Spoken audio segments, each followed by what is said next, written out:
What's going on, everybody? Welcome to Millionaire Mindset X, where we bring people to the table for multiply conversations. Here, we do not gatekeep, but we give you access and we help you shift your mind from lack to abundance. I am your host, Fire Ash, and I want to say if you're ready to take your mindset to the next level, I just want to say, hey, friend, welcome to the table.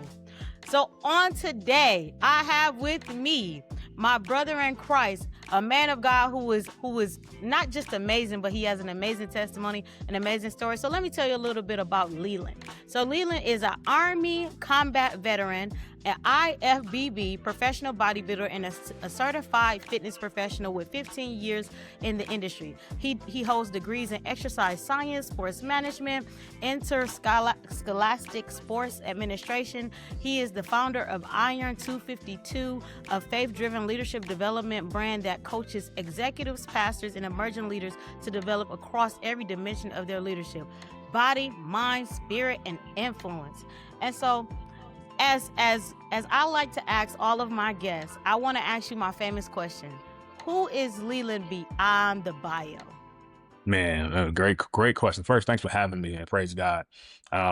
Whenever when I hear that question, it always reminds me of Viola Davis's Becoming Viola. Will Smith asked her that question on the set of, I think, Suicide Squad 2. Mm-hmm. And she kind of gave a surface level answer. He's like, no, like, who is Viola? So if you ask me who Will Smith is, I'm going to tell you, the young boy from Philly. So when you ask me that question, who is Leland beyond the bio? Man, um, I am, I'm originally from Cincinnati, Ohio. I am a black father, proud black father and black husband, Yes. and a son of a black mother, who raised me predominantly, who made sure, come hell or high water, that I was able to be cared for, in her presence. And that's where my roots come from. It comes from strife, from triumph, from pain, from grit, Yeah. but from truth. And with that, it allowed me to matriculate into, malehood and then manhood, Yeah. as a thrust into manhood as a young age. Mm. And with that, I had to pick up life quickly, which then led to my veteran status and me serving, Yeah. and me serving as a coach. But just as a young black man, audience, you all are looking at someone who was a teenager who had a felony at 13, a freshman year in high school. Mm. And that's who I am. I'm a man that's lived a lot at only 36 years old, 6 months, Yeah. from today, I'll be 6 months, whatever, with September, I'll be 36, but I've lived a life of full Yeah. of many experiences in a short window, for whatever God called me to do. And who I am today is because of those experiences. Not they don't hold me down, but they propel me forward. Yeah. And I'm a man that released those things. I'm a man that pours that now, and I'm a man that birthed Iron 252, which coaches fathers and men to be. As Ash said, we want to improve, make sure our influence, our stature with God, favor with man, and influence as well too. So mind, body, spirit, and influence is what we're about, because that's what I had to go through. Yeah. And that I had to embody that, and I had to accept, not accept in a way where this is who I am. I had to accept that it happened to me. Yeah. But as we're learning in this new testimony of our series at church, I can't control my triggers, my trauma, sorry, but I can control what I do with my trauma. That's good. So once I let that go, and I did this a while ago, but once I let those traumas go and start running from not telling folks that I had a felony at 13, Yeah. not telling folks that, I had suicidal ideation in 2018 after having a great year in my life and turning pro that year. I continued accumulating accolades because I was making sure that I was protected by that success Yeah. as I was running from who I truly was. But once I let that go, the sea parted. the sea parted, and I was able to get out of that boat like Peter did and listen to God's voice. And that's where I am today.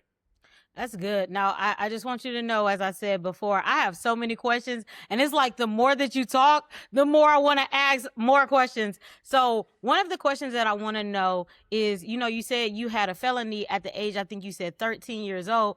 I want to know what in your life, what caused you to have to grow up quickly? Well, as we know, and I wrote this in my very first book, which is titled Growing Up Black, A Fight Against Culture in the World. Most black homes are predominantly raised by single black mothers. Yeah. My father was in my life, but he wasn't in my life in the capacity to in the same home or maybe the rod of discipline or a bit more just, what I deemed me could have done. In that sense, my mother raised me, and I seen her in marriages, but she named me man from the womb. She named me man. So she named me man because she saw me, but I don't think her as a mother at that time realized what that would carry. Yeah. So as you hear that as a young man who's the guy in the home, me and my sister and my mom, any man that comes in there, I'm man, that's my name. Right, Like I'm gonna, so that grew me up. I'm from Cincinnati. If people remember First 48, many of those episodes were, cast there. I've seen the city on fire from riots. I've seen one of my friends get shot in my backyard. I've seen so many things that made me grow up quick alongside of my mom seeing me as a man and protecting her from previous spouses, and had 1 year had a pedophile that was spying on my mom and my sister, and I'm defending. I'm like, people wanted to come at me and attempt to want to bully me because I was smaller, just because no other reason, just because, right? So, and I stood my ground, and I just had to be that guy that just had to be tough and silent. The felony was a matter of not knowing that a law was a law. And that was the unfortunate part. That was the unfortunate part, is I was, unfortunately being driven by music and Black culture, experimenting and doing things we shouldn't have done. So intercourse, didn't know that was a crime. Shouldn't have been doing it anyway, but let alone being that. And then when it hit me, as I was going through this court process, at 4 years old, I told my mother that I'm gonna get us out of the hood by football. And she still to this day has those same red cleats from 1994 with that on there. But that was the goal from 4 years old. I played football from 4 until 27, except for my freshman year, because I was on probation and therapy because my sentence was 5 years in prison. Oh, wow. My freshman year. Oh, wow. And the judge called me everything other than the son of God on my name. She said I was a delinquent, a threat to society, all of these things. In the midst of that court process, the person that was responsible for being a guardian during that time when this happened never showed up for me in court. Wow. And it kept getting continued until they was like, we got a sentence. And because that person didn't show up, I lost trust in people. So I hated the world. So I was going into my freshman year. My dream was, in my mind, stripped from me because, to go to the league was done. Because now I can't play football my freshman year. That's your first year for the resume to get to college and all these things. Because my first semester, I'm either catching the bus by myself, the city bus, to therapy before school, or leaving school early to go to probation downtown, which is taking 2 buses, take the transfer to get to number 4 downtown, to go to the Justice Center at 13 to go talk to my probation officer every other Thursday. So my first semester, my freshman year in total, I ended up with a 2.7 GPA. And in my mind, that's way below the standard. But I was silent. I didn't like talking to people. I had a demeanor to where I just hated folks. I had my small group of friends, but they didn't even know this. If they ever watched this, they might just now be finding out about this. I just really started talking about it a couple of years ago, but in detail this past year. Wow. So I had to grow up quicker because it was like, you're going to go to jail. Yeah. You're about to go sit down in 5 years, no high school, no football, no education, no nothing. And lo and behold, I was able to serve 1 year reporting and 4 years deferred and not finish the sentence behind bars. But I still hated the world because now you took that from me. Right. And that's what really made me grow up fast. Now, forget the parts. When I forget, on the top of growing up in the hood, having folks that just envious of me, you got street life, gang life pulling you, every you're a threat because you're silent. Yeah. Or you're a target because you're silent, rather. So all of these things, as I'm internalizing, and my father's not into my life enough as I would want him to, I'm dealing with these things, and my name is man. I gotta be tough because now I got this shield because the judge called me a delinquent.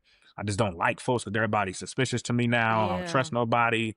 I'm pulling my hair out. I done undone my braces by my bare hands. Like I was, Oh, wow. I was,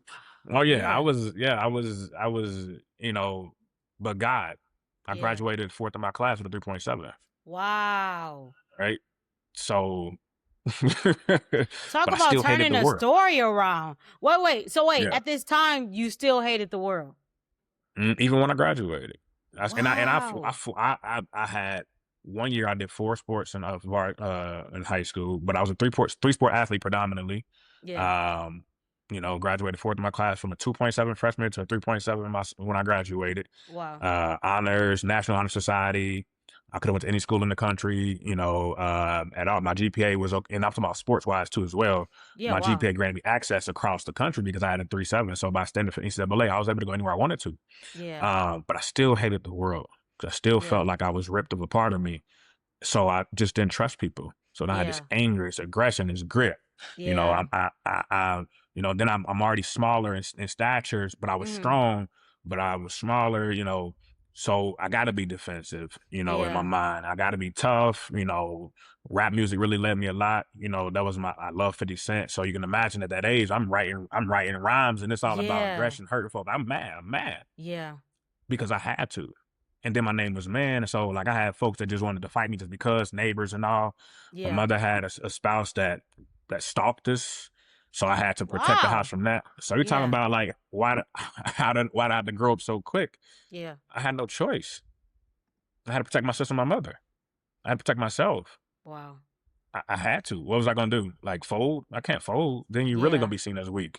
Yeah, and I feel like even in you being seen as weak, if you fold, that brings on more. It's gonna be more trouble anyway. So you might as well make a decision. Yeah. So that makes me wonder, okay, so you've taken us through this journey of understanding like what were the circumstances that was leading you to growing up faster. I want to know more about how did you get past that anger? Like what led to you not hating the world? Like what was that journey into like where you are now? So I graduated at 17 going on 18. So like I said, I still hated the world. So you asked the question, what led me getting there? I went to college. Played college football, still hated the world. Yeah. Get to college, coach promising me all these extra funds. I went to a D3 school because I turned down the only D1 offer because being young and naive, I was like, I'm gonna go where I'm gonna play. I could have went on scholarships and elsewhere and I didn't. So he's like, you know, school costs. Ain't nobody teaching about financial literacy in the hood. Save your money. Oh my that was goodness. It. Thank you very much. Right? That was it. Save your money. Make money. Save. My first job, I was a golf caddy. So I knew how to make money. But making money don't teach you how to grow money. Right? So we don't learn about credit. You know, mom didn't have the best. She did for it, but to my first credit-wise, that's not what we did. Music didn't teach us that either, right? So when I'm going into this college now to PWI as well, that costs about $45,000 a year. So they gave me grants for the first semester, but I'm like, okay, coach. He said, we're gonna have money, don't worry. I'm like, well, the quarter about over. Like, you know, I'm not taking out no loan. I'm barely 18. So they're not gonna give me a loan anyway. You know, the Discover loans was a bit back then. And so time was up. And, you know, he lied. And I felt, again, trust. I'm hearing your word, you're a coach. You say you're going to take care of me. The finances going to come in, this and that. And then they don't. The trust factor, right? I've already been burned, so I don't trust you anyway. Now you're doubling down on that pain, that trauma, that trigger. Yeah. Right. So when he didn't, I left school, went back home, got 2 jobs, you know, worked for a bit. And I was like, I can't stay here. So my mom one day, I was like, I'm gonna join the military. She's like, no, you're not. I said, watch me. What are you gonna do about it? Yeah. What are you gonna do? In my mind, I'm grown, which I am technically. I'm like, you know, but I knew myself. I said, if I stay here, I'm gonna become a statistic somehow, some way. I wouldn't do anything bad, but you know, but the environment, yeah, I'm in the same environment. I graduated high school. Don't matter that I graduated 3.7. That ain't gonna matter. You know, that don't mean nothing. You just graduated.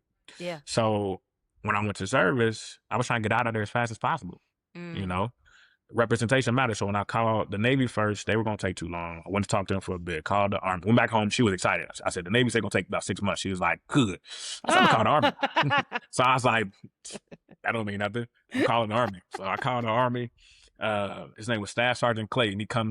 He got to my house in probably about 10 minutes flat from like a 20-minute drive.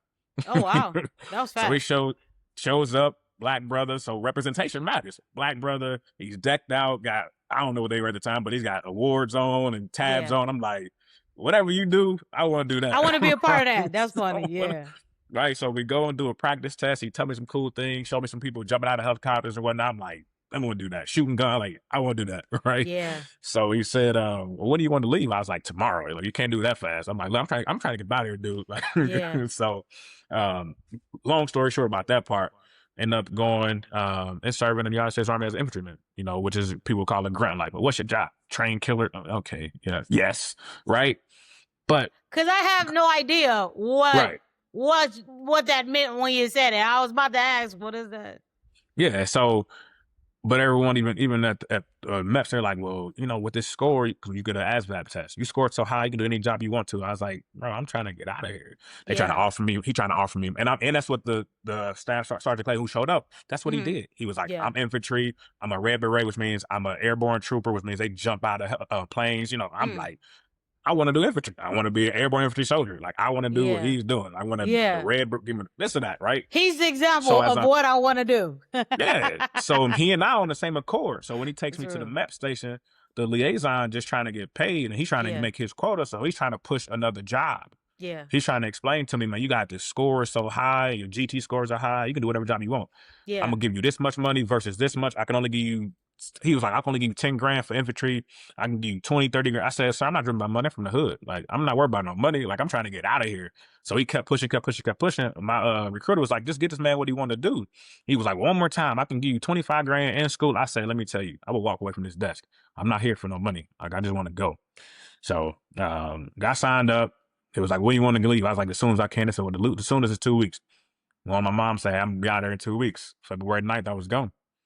February 9th, 2009, I was gone.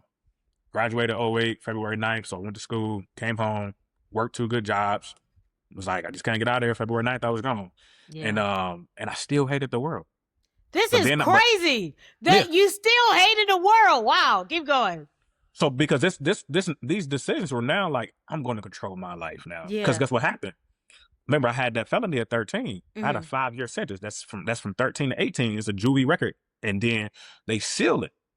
Well, to get into the Army, or to get into service and period, Sergeant Clayton had to go downtown on my behalf with me and get that record sealed and then expunged. Yeah. So that way I can join. So he went into that part for me. So now I'm like, I'm taking back control of my life. This judge called me delinquent, the world, this is that. Made me feel this kind of way, but now it's my turn. Yeah. So now I'm going to do what I want to do. That's why I said, I'm going to join. My mom said, you can't join. I said, I'm going to do what I want. I done spent 5 years trying to be silent, get into little fights and tic-tac like that, but it's my time now. I'm man. You call me man. I'm 18. Nothing you can do about it. So this was me now fighting the world back. Yeah. I'm going to serve. I'm going to do the wars, because so you join infantry as a black man, they'd be like, well, you're a black guy, you join infantry. That's crazy. That's like, it's like, you know, an elephant inside your home. Like, why you got this animal inside of here? It's rare, right? Wow. But I wanted that. And it's a dirty job because it's long days, long nights, you know, it's risky. I'm like, bro, my mom out there, she listens to this. I had a gun to my head at 15 years old. Somebody wanted to kill me. Wow. Right? She probably, when she watches, she ain't gonna know about that till now. Yeah. Right? And I told that person, I said, you gotta kill me. But I was at the wrong place. Shouldn't have been there. But I had folks even beyond that wanted to like fight me and threaten to kill me because I was dating his sister, his quote sister, just because. For no reason. They just didn't like Leland because he's a small guy. How is he able to date? I'm like, bro, like y'all bugging. Like I'm just me. I'm just me. Listen, one of my prom days, I took her to prom by hitting her in the face by accident. That was the intro. Like I was not like like what? Yeah. So like I wasn't this kid in school who people say you the cool kid. No. Like, but I had my group of guys who we were in athletics and we were about our academics. And even though like they had their walks and whatnot, and I even love their parents too as well, I still had this pain inside because what they don't know that I had to deal with, right? And I got to go home. I'm talking about life was tough. Like I remember going home at times where the water bill ain't paid, so we got to pour water inside of the toilet for it to flush. Like from the like my life was tough. Like so, I'm going to school putting on not a front, but I got to be hard because life already hard, right? So all of these things add up, you know. So now that I've grown and I done got out of that spot, I'm about to fight the world now. I'm about to punch you straight in the face every time I can. So I'm gonna get everything. I'm gonna get the accolades. I'm gonna go to college, play college football. I'm going to serve because that's over with. When I felt, you know, betrayed now because I can't play college football, right? So the goal is still the NFL. Let's not forget. 1994, that was the goal. So my mind, I'm like, the coach done took the dream from me. The judge tried it in 2003. The coach done it in 2008 now. You know, so I'm still have this angst, you know, against the world. You know, not to mention like my father was there, but I'm like, as I'm growing up, I'm like, man, like, and I don't notice I'm in my 30s, like I'm not knowing these feelings, but I also wrote that book at the height of COVID. So around 30s, so to answer the question a bit, that's when I kind of started letting it go. But I was still carrying this hate to the world. And I got married at 19 to my son's mom. You know, we got married young, and, you know, she had 2 kids and I met her. And then we had my son, got married young. You know, and learning like to be a father and a husband on my own. Yeah. After seeing examples of marriage from my father and my mother separately of like, so I'm trudging and trudging. And at the time, because people want to know the faith journey, when I went to serve, I was hell on fire. So I wasn't raised in the church, but we knew church. We went to church. Yeah. But I remember there was a girl in church who I was at a after church event or a kids event, you know, and you know, this taller girl was like, I don't know, she was like talking back and forth and whatnot. She put her hands on me. Remember the old radiator heaters, the old metal ones? Yeah. So she ended up hitting me and pushed me into the radiator heater. So that caused me to have like my own form of church hurt. So I'm like, I don't even like rock with y'all, but now you like folks putting their hands on me in church, you know, not like aggressive, but it happened. So I'm like, so now when I'm on my own now, I'm like, yeah, I know God. Heck, I had a Bible, but now I'm my own man. So when I'm 19, I go into service and I'm at Fort Bliss in El Paso, Texas. It was a brother who had met one of my best friends there. He actually killed himself, unfortunately, years ago. But it was another soldier that had himself in a mental institute, you know, and when he finally got out, we were trying to be good young soldiers and a good friend to him. So he needed a car to go see his new baby that he had. Yeah. He went into the institute because he had alcohol issues. When he got out, we went to our first sergeant. We were just privates at the time. We was like, hey, you know, first sergeant, can we go help him get a car so we can get around to see his baby and whatnot? So we felt we were doing a good thing as us 2 soldiers trying to take care of our friends. We get him a car. And, you know, that weekend we see him go out and he was, you know, he came back to the barracks with some lady that he was with, like, whatever, man, just whatever, right? For the following day, he goes out again and we don't know about it. Well, that morning, we all get called back for accountability. He killed himself driving 85 miles per hour to an on-ramp. They had to identify him by his dentures. I felt guilty because he killed himself in the very car we helped him get. So that Sunday happened to be on a Saturday. That Sunday, me and Ty, we feeling it. I'm really feeling it. So then I was like, you want to talk to the chaplain? I'm like, I guess. Let me talk to the chaplain. The chaplain talked to me about my religion a while. I'm kind of like, yeah, I know God. But at that time in 2009, I was like trying to figure out who I was from in terms of like faith and spirit. And I didn't know the term of it at the time. So then he helped me figure it out. It's like agnostic. So at that time, I'm like, yep, I know that there's a God. And I'm like, it's a God in me. You know, like, I done been through all that part, right? I know there's a God, but like, it's a God in me. God's in me. Like, I'm the king. It was so much pride that was built up. Because I'm like, I was like, how did God allow this friend of mine that we helped to die? And I felt responsible. I felt like I helped him get the vehicle that killed him. So I'm like, yo, God, like, you did me dirty. So now I'm like, I'm gonna be agnostic. I'm gonna, you know, and that's where I was at from 19 to 34. From 19 to 34. That's a nice little period right there. So you can lengthy period. From 19 to 34. I didn't start letting go of some of that hurt against the world though until probably after a lot more after my suicidal ideation in 2018.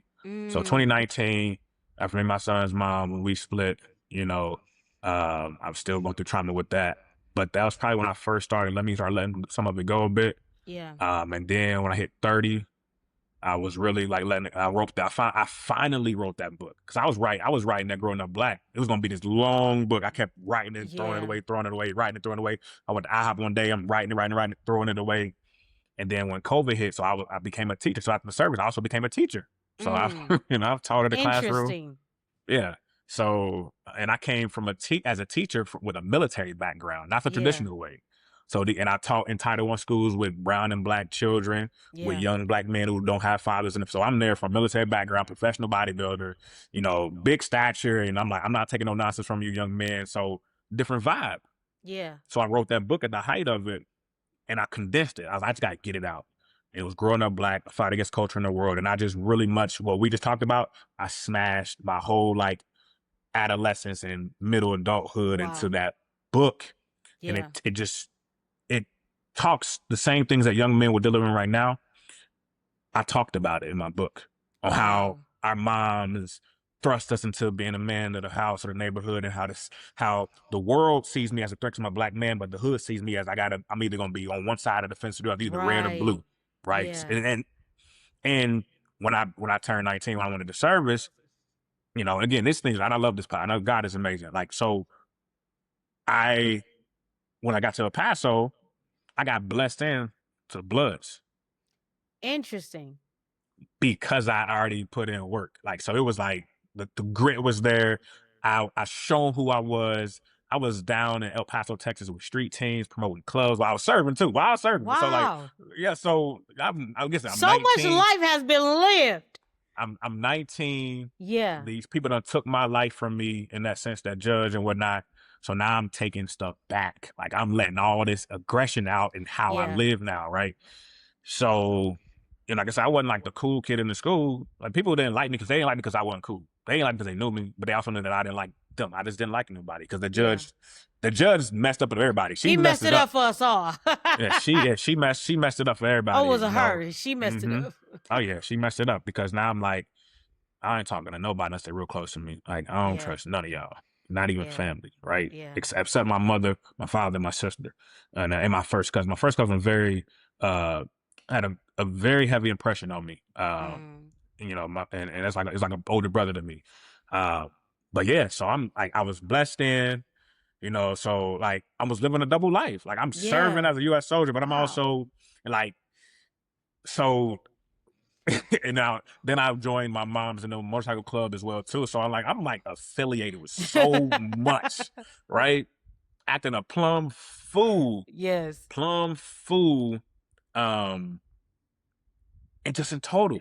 Yeah. And that's why, and I'm again agnostic. So I'm like, I'll talk about God every now, and I can give some folks, listen, I done gave folks they ringer about them again, thinking they knew God then. Cause I'm like, you can't tell me because I know your work. Listen, I was on a tangent at sometimes, but I was walking my own life. And I had also began coaching at 17 before I graduated high school. So I'm a trainer, you know, so all of these things. So now I'm like, I'm gonna do this training thing on the side while I'm in service, all these things and whatnot, you know, and I felt God had a calling for me to help people in a way, even though I hated the world. Yeah. I still had a desire to help people. Wow.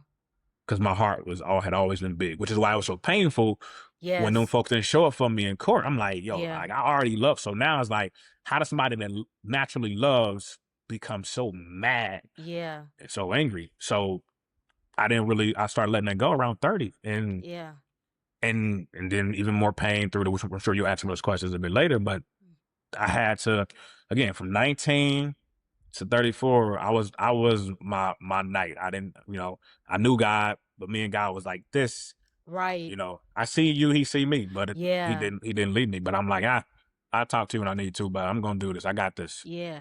And you know what's so beautiful though, in all of the things that you've mentioned, like now we can see like there was so much grace. Now we can see that there was his love that was keeping you through all of these situations. Like, you know, all of these people that wanted to fight you, they could have been took you out. Like God could have literally been took you off the chessboard, and yet there was still purpose for you, even in your anger and even in your hurt. And that's something that I pray that the audience receives, that even in our trauma, God still has purpose for us. The very fact that there is still blood going through our veins, that literally showing that proof of life means there's proof of purpose. And so just hearing you say all of these things, whether you know, you knew God intimately or not, he knew you and he loves you and he kept you. And like, it just inspires me because I think about like, we might have two different stories, and yet I see the same God in both of our stories. Because something you said that really spoke to me is, I knew of God, I knew my man's existed, and it's even one point where I said out of my mouth, I don't believe in God. This is when I was younger. I was like, I don't believe in God. Yeah, nah. I had some dreams, and I woke up and I was like, yeah, I believe God. He real. He for real. He real. But I still didn't know him on scripture. I didn't know him as my father. I didn't know him as my friend. I didn't know him as my provider. I only knew him as a word. You know, it's like with you and me. If we wrote each other on threads and I never had a conversation with you, I know of him. I've seen his videos, but I really don't know dude. But once we started having conversation, now I can start saying, oh yeah, no, I know Leland. I know his background. I know his family a little bit. I don't know none of this. But, you know, just the more that we get to know each other, it's like, okay, no, I know him. And that's how I felt with my walk with God. Like, it was so much that I didn't understand about myself up until I got a relationship with him. It's so funny that we're having this conversation, because I love how you said I was angry this whole time. And it was as if you were trying to prove something to the world. Yep. And I felt that for myself, because recently I had to go and make amends with an old friend, and I had to tell the truth, like, yo, I didn't even know I was broken.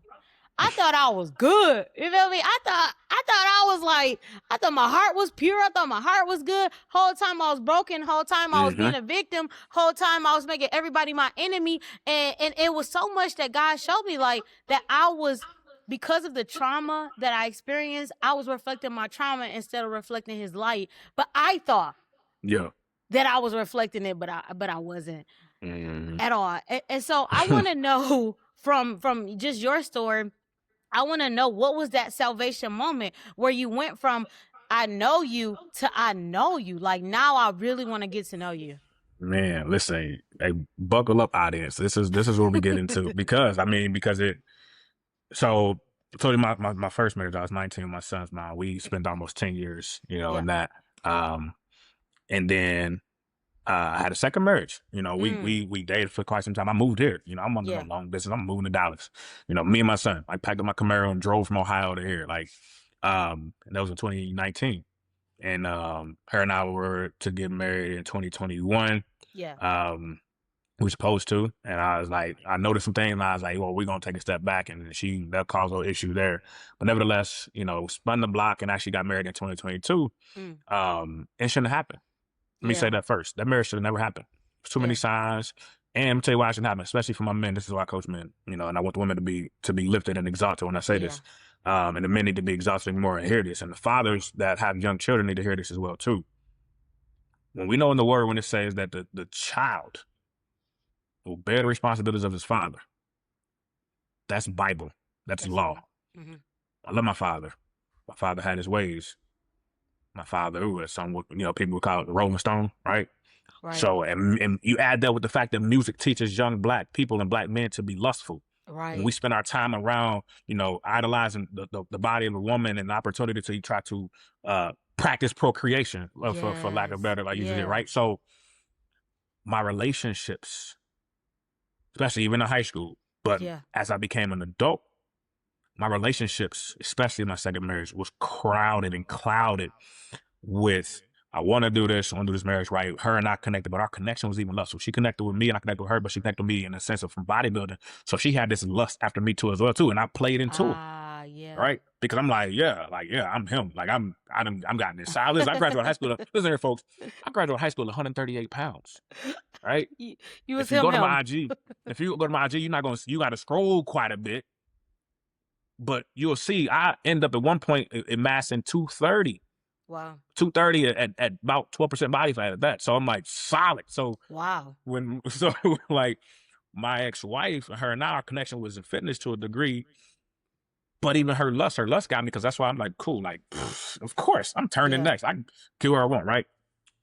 So our relationship also was founded with a lot of like lustful desires, not just for one another, but to the total. And I hadn't learned yet that my father's footsteps, I was still walking into them. That's so good. Wow. Even in relationships. So the whole meme that goes around, it says, hey, dad, no, the dad says, hey, son, watch your steps. The son turns and says, no, dad, watch your steps, because where you step is where I step. I have a young 15-year-old son in there, right? So I have to remind him of that. So even in those tendencies, I'm like, dang, because he's been with me since he was 8. It's been me and him, right? So now I'm in another marriage that shouldn't have happened because there was already too many signs there. We had, had it out and whatnot. But we went forth. That marriage should have never happened. Should have never happened. Prior to that marriage itself in 2021, after her and I split, I was facing a 20-year sentence because I was leaving her place that I wasn't even go to. We wasn't even like cool. We weren't even dating. But I went down and hung out with her on 4th of July 2021. I'm driving back home from her place. I'm about to go chill. Yeah. I'm getting ready for another show a few weeks away. So I'm about to go stay in the house the 4th of July weekend. I'm going to stay in the house. I got a show coming up in Mexico. I'm going to be chill. I'm driving home. This car comes out in front of me. he turned on red, and he shouldn't have because I was already ongoing, and he almost hit me. So I swerved out of the way. He gets over to cut me off again for no reason at all. And the weather's nice, and so I get back over again. So we riding down. So I'm like, hey man, I'm trying to talk to him. Hey, you almost hit me back there. I say nobody. So I say you almost hit me. I said, ain't nobody trying to die in traffic. Like you playing around. So I said, hey, nobody trying to die in traffic. You hit me. So I'm just trying to let him know, like, hey, and I'm chill too. And his girlfriend's in the passenger seat. And then he eventually hears me and he sits up. He says, F you, N-word, I'll kill you. Like, I'm not saying it because I don't say the word anymore. I stopped. So, like, he said, I'll kill you. So I went from just trying to be cool. So I said, you going to do what? So then I grabbed my handgun. I put it on my window. I said, you going to kill who? So we both doing a double left turn at this point now. Because after that, his girlfriend was like, oh my goodness, right? You sorry. So we both do a left turn. But he let me turn before him. I was like, he about to get behind me. Sure enough, he gets behind me. My complex right down the way. I turn my left against my complex. I tell you, when I get out my car, I go to my trunk to get my, I think I had my Coach bag. I get out my trunk. I get out my car, go to my trunk. I got 3 guns pointed at me for police officers at my head. Wow. Wait. He called it in that quick, said I threatened to kill them. They were fearing for their lives. They were in tears. Oh man, black guy. So, and they described me. Now I'm sitting in a coupe in a Camaro, so you can't see me at all. I got 5% tint. I brought the window down some. The cops said, description was a buff black guy with a Glock. I said, how you know I got a Glock? So when they hear a Glock, they black guy, they come in guns. They on their way. So it was, I'm in my trunk. It's a gun. Here, you can't see me. But I got, anyway, 2 guns this way and then 1 to the side of me. Wow. Like, and I was like, I already know why y'all here. I already know why y'all here. And so I'm talking to them. They cuffed me because they had to. This is a handgun. I'm talking to them or whatnot, explaining to them what happened. They said, they were in tears that you're going to kill them. I said, whoa, that's crazy. I said, I didn't say that at all. I said, he threatened to kill me, though. Right. I said, but I did have my handgun at that point because now he threatened my life. I know my law. Yeah. So I was like, officer, I said, I'm a trained combat veteran. I said, I'm trained. Like I fired rounds downrange. So I was like, I'm a trained combat veteran. I said, if I wanted to kill him, I would have. I'm flat out told him. I said, if I wanted to kill him, I would have. I said, it's not even loaded. I said, I said it's loaded now because by law, when I'm transporting, I have to have it loaded. You know that, right? Yeah. So yes, I said, but it wasn't even loaded. So then guess what? This is where God and this is my Joseph walk. Yeah, right? Come on, Joseph. This is my Joseph walk, right? Because not only am I honest with them, because I ain't got to lie to you. People are like, don't lie don't talk to police. Man, listen. At this point, I'm like, listen, if I'm going down, I'm going down. But I'm gonna be honest. I ain't gonna lie, make it worse, right? No matter what. And my son was on vacation at the time with his mom. And I'm like, whoa, I'm going to jail, right? So and I'm going to jail coming from a place I shouldn't have been at in the first place. I shouldn't even went to go visit her. That's the crazy part. So this is the link of all of that. So I tell the police officers all of that stuff. And one guy talked to me back and forth, did quite a bit detailed. They arrest me, let me, I said, wait, y'all gonna arrest me? Can I call? So at the time we weren't dating, but let me call my fiance. That's what I told them. Let me call her to let her know because she's supposed to be coming over. Let her know how I'm not gonna be here. I'm gonna get jail. Right. Yeah. So they let me call her, let her know, and they booked me. And they was like, well, you want us, because they put me in a room up front first, right there by the desk, and the magistrate and all, when they come in, you want to stay up front, I'm going to go to the back. I said, no, I'm going to stay right here. No, I just decided to stay right there, right? Man, the magistrate comes in the following morning. She don't know that I'm right there. She said, and there's 3 gun cases that they got. One guy's got in there, he's on the 3rd strike, but apparently I'm the one facing 20 years. The cop done lied in the police report. He said that I said that I was stressed out from combat, which is why I did that. I said I ain't been in combat at this point 10 years later. What is happening here? So I'm like, whoa, not only did he lie, then the magistrate was like, why does he's a combat veteran, why does he have a firearm? I'm like, I should be the one with the firearm. So now I'm hearing all this, right? I'm like, wow. So I had to bail myself out of jail. I had to empty my entire savings to bail myself. They gave me I think like $60,000 bail. I wiped out my entire account to bail myself out. Wow. Right. So I bailed myself out. I got my lawyer. He and I talked. My lawyer, it was a former judge too. So when I told him the road I was on in the city, he was like, I know that law. He said, I know the area. He said, we're not gonna let 12 idiots decide your fate. Yeah. I need you to do, he said, get all your statements. He said, get you 5 character witnesses, and all of this and that, do the fire safety course for the firearms, did all that. So I'm fighting the courts at this point, fighting for a whole year because they trying 20 years. They're like, we're not budging. Yeah. 20 years for they said aggravated assault with attempt to murder. I'm like, what? That's far fetched. Gun wasn't even out the truck. But even that, it's my word versus their word. Right. Two white folks versus me. Yeah. In a suburban area in Dallas, Texas, so Frisco.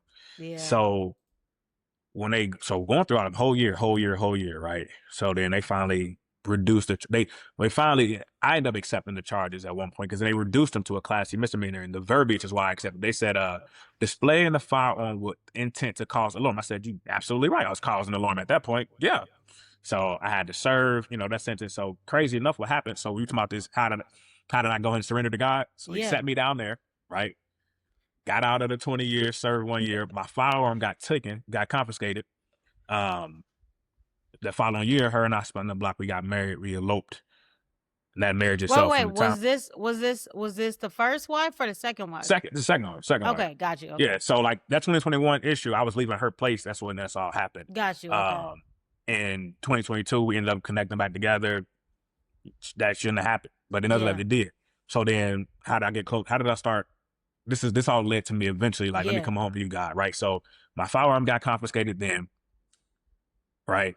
So when I finally got it back, her and I were married at this point in time. Now, when I finally got it back, they gave it back to me in 2023. 2 years to have my firearm. Yeah. Wow. Right. I had just got my fire. So her and I were married in 2022, June. Every month of that marriage, I was threatened with divorce. And I was like, don't play my face. You're going to be divorced. You're going to leave. Right. I had to, I'm not going to get to the story of marriage because it was hell. It was chaotic. Yeah. But the crux of it, why? December 3rd, 2023, at that point, I was exhausted. Things were going on, she done crazy. So, threatened my son and all. I'm like, whoa, right? So she asked about all these divorces, threatened and whatnot. So at one point I was like, I want a divorce. She spazzed out, jumped out in the middle of traffic one day, and like one granted. So then one day, I just bought her another car, because she needed one. So I got me one. So I ended up driving the other car to work that day, that Saturday. Yeah. I look outside with a client. I see her pull up in my other car, swapping the car out, and had the nerve to say I left her stranded. I said, well, how do you stranded if you got the other car? Right? She just wanted her car. Right? So I'm like, dang, it's crazy. So I head home that day. I'm watching the SEC championship game. It was Alabama and somebody. I remember this because listen, this was another sit down, Joseph. So many sit downs. Listen. I go on my home. I'm watching that game. My son upstairs. She finally come home, still yapping and hollering. I'm like, so in my mind, I was like, let me go ahead and just grab my primary car keys and take both sets and put them on one key and put hers on the other. So I go and grab it. Right. So as I'm getting up to go grab it, she thinks I'm taking the keys from the hook from her. I said, I'm just grabbing. So she goes to lunge for my keys on the couch, my keys. So I grab my keys. She grabs my hand. I was like, let me go. I'm just trying to get the keys and swap them out. Yeah. So she told my hand. So we finally just stand up with our hands over on one another. And I'm like, look, let me go. Again, she's all like 4'11", and great, nothing negative about her. Let me be clear. It just shouldn't have happened. Great person. I was attracted to her obviously for obvious reasons. Good heart, good mother, which is very important to me. The marriage just shouldn't have happened. There's too many signs it shouldn't have happened. Yeah. Right. So at this point, the marriage is at a volcano. It's about to erupt. So we standing up. She's still not letting go. So I'm like, yo, this is crazy. Let me go. I'm calling the police. I said, please do, because this is crazy. So they come. Right. Nothing happened. She tells the cops I tackled her. What is going on with all these cop stories? Now, it's crazy, right? Because I'm watching that football game. I just got my firearm back that Friday. So I'm cleaning my handgun that I just got back. I'm cleaning my handgun, cleaning the magazines. I'm watching football. That's my thing, right? So I tell the police officer, I say, I got a magazine in my pocket because I took my firearm back from a case. And he was like, okay, no problem. So he takes it out and make sure, I let him know right away, right? Well, they said, you got a cut on your hand. I said, that's probably from her ring. I said, but nothing happened. Well, we got to go see what she wants. I said, let me tell her now, officer. I said, if you take me away, My son is upstairs. They don't get along. We can just go amicably. I'll go to a hotel tonight and we can just solve this amicably tomorrow. But if you take me away, my son's there by himself. His mother lives in Georgia. You know, one of my friends at the time, we were at odds. So he and I want to get turned. I said, he's too far away. But if you take me away, my son, it's not going to be good, right? They don't get along. Something just happened in the home, et cetera, right? He said, we got to see what she says. It's a white cop, you know. We got to see what she says. So they go to her and she says, well, she said she want to press charge, get you tapping her. I said, officer, I didn't. He said, but we got to take you in because that's her word. I said, you know how this is going to turn out. I said, my son is going to be in a bad spot. Kid you not. It was chaos. Wow. So I go, I get locked up. Easy charge because it wasn't, I forgot what the charge was. And I, you know, paid to get out. So I called an Uber because I had to call my mom. Said, my mom, hey, here's what's going on. I called my mom, you know, hey, I said, Mom, call Jay. Me and Jay was at house. I said, call Jay, tell Jay what's going on. Tell him to go get my son and go get my bag. I had put my handgun away because I, you know, didn't know what was going on. So she tells my mom and tells Jay, can't nobody come get him except for his mom who's in Georgia or his dad who's in jail. Right? So chaos. I get out of jail the following day. I call for an Uber. Lo and behold, I'm going out to the Uber. She pulls up in my other car with my son in the front with the car loaded with some of my stuff in the back seat and in the trunk. I'm like, Wow. I wasn't even expecting you. So somebody followed her so she can drop it off. I'm like, she must have been knowing that I was getting out, watching, right? So I asked my son, say, son, where's my bag at? He said, I don't know, Dad. He didn't know. I'm like, all this stuff in my car. So I go back to the house. I'm searching for my bag because my bag, that's where I just put my file that I just got back. And I'm like, I know her. She will take it. Yeah. She took it. So I'm looking for her. She finally comes back. The friend brought her back to get the same car that she so loved. She ended up hitting me with the car. So then I called the police. They arrested her. Right? This is crazy. Yeah. So, I mean, I'm only saying this so people don't understand, like, what does it got to do with God? I'm telling you, like, these details of it because, you know, again, I don't got no ill will, her and I don't. My heart is pure. God has cleansed me, and I've forgiven myself and her. That was a big obstacle I had to come up with, right? But that all happened. And once I finally had to get out of the place where we was at, because they was like, you gotta, you know, the leasing officer, you gotta get out of there because you're not legally on the lease, even though I'm married. I'm like, whatever, I'll get out of here immediately. Like, you know, so I got out of there because she locked me out of the house, so while I was arrested overnight, she done put cameras in the home to try to spy and see how I was gonna do when I come back. Crazy. Wow. It was crazy. So I get out of there, and that was December 2023. I went and visited my mom and for Christmas. And then me and my son, New Year's Eve, I went to bed at 9 p.m. Me and my son sat there. We're going to do our vision board. We both did a vision board together virtually until we wrote one down. And at the center of that vision board was prayer hands. I said, our faith is going to be the center of our life. And everything else we wanted. I put prayer hands there. I put a home, opening the gym, and a few other things there at the center of that board. And he and I, and my therapist at the time, my spiritual father, he'd been with me since 2021. And he was, you know, he was like, that's ultimate betrayal. He was just there for me. And that's when I was like, okay, I need to find community. Yeah. And he kept telling me about one community church, and I just needed a place for men. Yeah. And I saw they had this thing called Man Church. Yeah. It's just men's Bible study, but it's called Man Church. For me, that sounds cool. Like, I still got that anger in me anyway. It's Man Church. I mean, it's the bros, right? I'm going to go to church, though, but I'm going to do virtually. I'm going to do virtual church. But I'll go in person for Man Church, but the whole big Sunday service, I'm good. I'm going to do virtual. I don't trust y'all. I don't know y'all. That's so interesting. Me and God, we ain't even locked in yet. But I will go for Man Church, right? Because it's bros. So we're going, but throughout this process, I'm going to Man Church. I'm showing up, I'm observing, I'm listening. And then as I'm listening, then I start giving my story a little bit. And then one day my son's like 9 months into it, like 10 months into the year. Pastor kept hitting, come on, you guys coming to church and ain't fully covered, not members, this and that, blah, blah, blah, blah. And my son was like, wait, Dad, when we gonna go in person for church?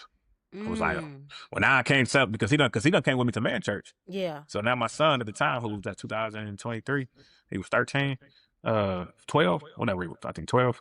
And he was, now he done finding me with the question, we're gonna go to church, Dad, like in person. I was like, well, I guess I gotta go. So Pastor done said it, my son done said it, I gotta go to church, right?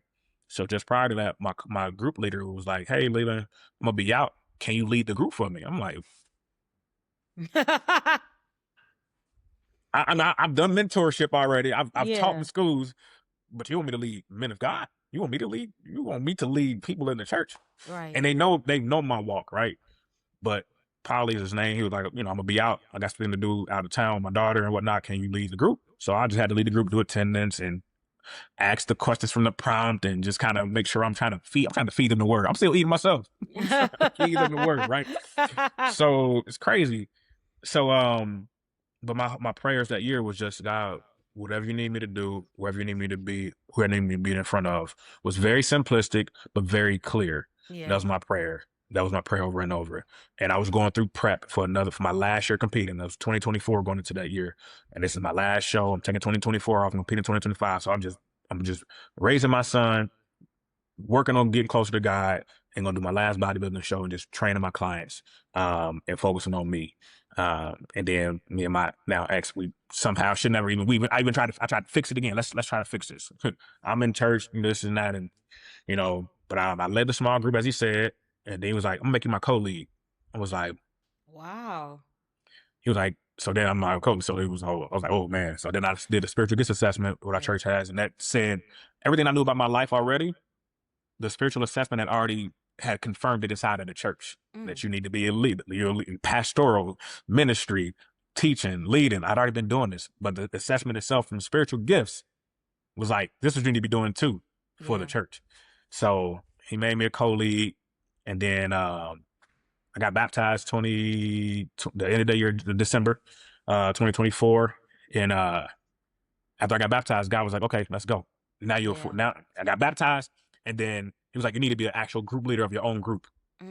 So now I'm a group leader, and I'm a group leader now. So that was then. So when I say this, I surrendered, because God had sat me down at 21, sat me down again, no matter who and how it happened, sat me down at 23. Yeah. Both charges didn't stick because it wasn't nothing. It wasn't nothing, right? The felony at 13. All the things that you can imagine as a 15, 13, 14, 15 adolescents in Cincinnati, all the things you can imagine, all those things. And the entire time, I didn't know, but he was still with me. So that was the pivot. And after that, after her having me in jail and me getting out of there and me being able to walk away, I went to divorce recovery group, sitting there with guys twice my age. I listen to their story. They don't have a clue of their life. I do. And I'm like, whoa, you got me just sitting here with people that double my age, and I'm able to give them wisdom and gems. Yeah. But I'm also talking to myself.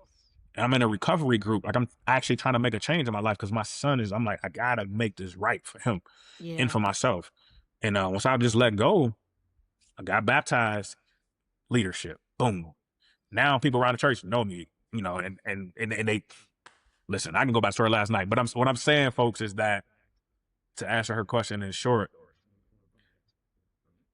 if there's air in your lungs and you can still wake up and see, and you can still move your limbs, and your heart still beats, God has not forgotten about you. Yes. Because if you've just heard what I said, there's many people that have heard me talk about the things I put up with in my marriage, especially my recent one. My brother was like, yo, you're a better man than me. Put up stuff. Yeah. Because I was living marriage where I saw my mother, like, trying to love out of people. Yeah. My dad too, trying to love out of people. We're talking about like domestic violence, like, it wasn't nothing crazy, but when it became, it was like, yo, and I'm trying to, let me just try harder. And and here's what I knew it was right. 2024. I tried to circle the block. I filed for divorce, let it expire twice, and I was like, let's try to work this out. We in therapy, and we in therapy with a therapist, and with therapy with the church mentors, and all still weren't working. And then, I was still being held responsible for landing myself in jail. How's that my fault? No apologizing, for me to receive. And, no matter what I did, taking care of two separate homes, and now we still separated. Kids involved and all, and I'm still, it's your fault or this or that. You don't do nothing. I'm like, but I'm in church now, so now I'm learning how to just not respond and try to use the tools. I've been in therapy since 2021. Quick to hear and slow to speak. Listen, I'm trying, and what I realize, people, is that you can have all the right lessons and tools, but if the recipient that you're trying to deliver those tools to and with aren't there, it ain't gonna matter. That's good. That's right? So good. And I kept trying that marriage. And what I kept realizing, God was like, you're not supposed to be here. Right. And I know it's marriage, and this is what I need my Christian brothers and sisters to realize. Don't do divorce. And remember, not every marriage is ordained by God. That's good. Because I've had two of them. And neither one of those, did y'all hear me talk about God at the center of those? I'm getting married in 16 days. Okay? I'm getting married in 16 days. My wife is God's gift to me because I prayed for her and I said, God, give me a daughter who's got a heart after like David, like he did, and me as well. And when I say it moved. Her and I met Valentine's Day. We getting married May 9th. Oh, wow. So congratulations, by the way. I thank you. So I say that to say, if you heard me and you heard that last part, once you finally fully submit and actually repent, don't get confronted with the word. Repent when you hear the word. Watch how he moves for you. Yeah. But you got to be willing. And you have to be willing. And this is why I shifted to only coaching men, because I've coached women all my life, as well as men too. But God was like, I need you to coach my men. I need you to talk to them. If you were ever wondering what the heck is Iron 252, that's Proverbs 27:17 and Luke 2:5-2. That's what it is. That's what I'm doing. Sharpening men so they can be forged, so they can go through the matriculation like Jesus did in Luke 2:52. He went from wisdom to stature, to favor with God, and then influence with man. That's my responsibility to these men, because I've already walked that walk. Yeah. I went from being just a fire leader, to I'm a forge leader. Ooh, that's 4 levels. Hold on, say that again. Let's go back. Yeah. You can't say some heat like that and now rewind. Say it one more time. From fire to forge. From fire to forge. And that's the path I need all men to take. Yeah. You know what's so funny? I had so many questions written down. And what I love is you started just answering them. I'm like, oh, he took this question out. Because one of the questions that I was like burning on fire to ask was, just the start of Iron 252. I wanted to know, like, what started that? And I feel like, as you told your story, it was like I was able to, like, see what was actually leading to that. One question that I did have for you was, so understanding your past, like, all the things that happened in the past, a lot of people would say, like, or a lot of people would think that we're unqualified for what God has us to do, right?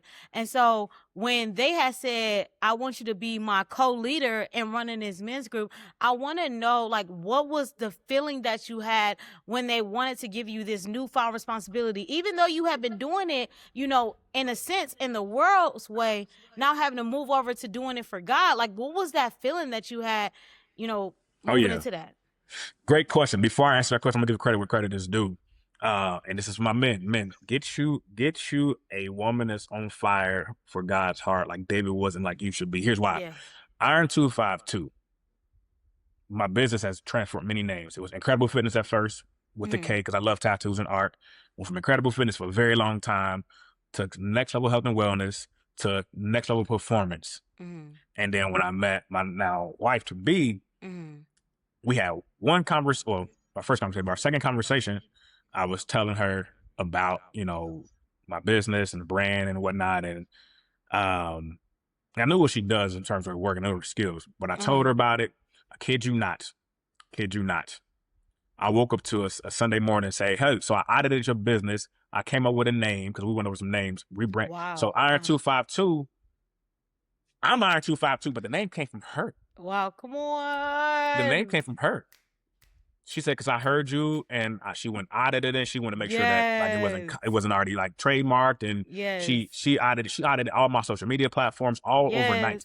I woke up to a 4-tab Google document, right? Yes. So I say that to say, like, this is because I asked God, because I've always said that my business was never mine, and I told God a while ago, and if I told her this as well too, I said, the reason why I'm hitting a threshold and a wall in my business is because it's not for me. I need my queen to help me with the restaurant. Come on. Right? So, but that's that.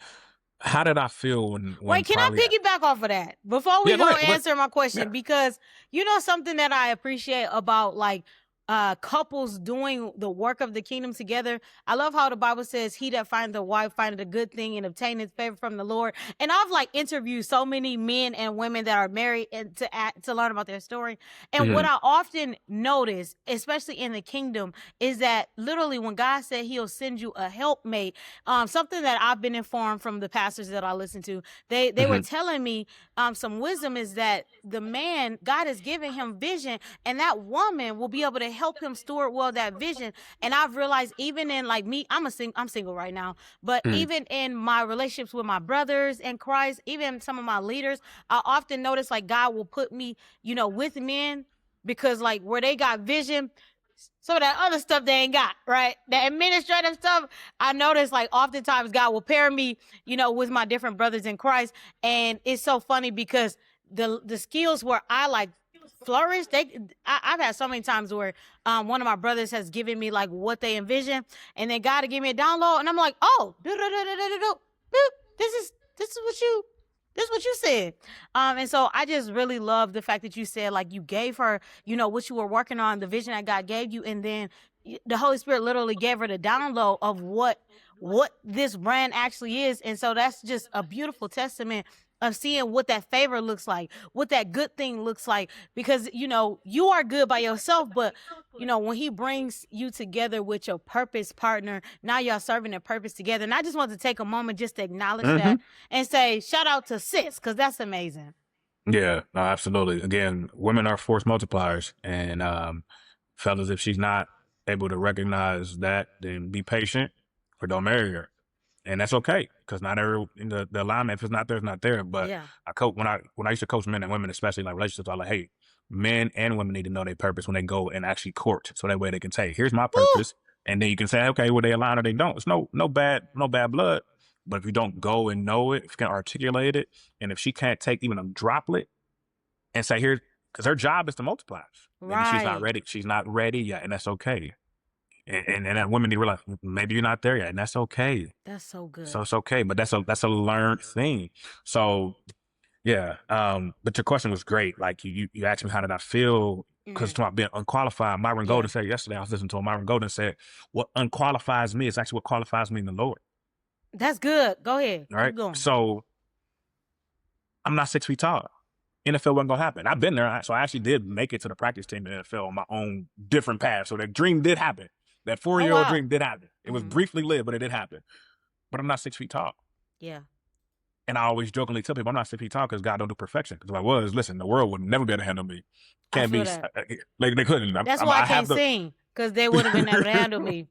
They can handle me, right? So I say that because what I felt maybe was unqualifying me, I shut up. Remember, I said I hated the world. Yeah. So I'm not gonna talk no more. I'm not gonna talk no more. I had a lot of. I'm smart. I was smart. Bounced back from the 2.7 to dang on 4.0 almost. Like it's not that I'm not capable. I was limited by things that happened. Right. But what I felt, what the judge tried to unqualify me and let me delinquent and pretty much silence me. She silenced my voice and raised my anger. But God was like, you still gonna absorb all the knowledge because that's just who you are. Right. People are still gonna come to you because they gravitate toward. People always come to me, hey, I got this problem, I got that problem. My mom too. My mom be coming to me for like and we said about, hey, I got this going on, and we just go back and forth. I give her some gems. So when Polly asked me to be his co-lead, like officially, they also heard my story.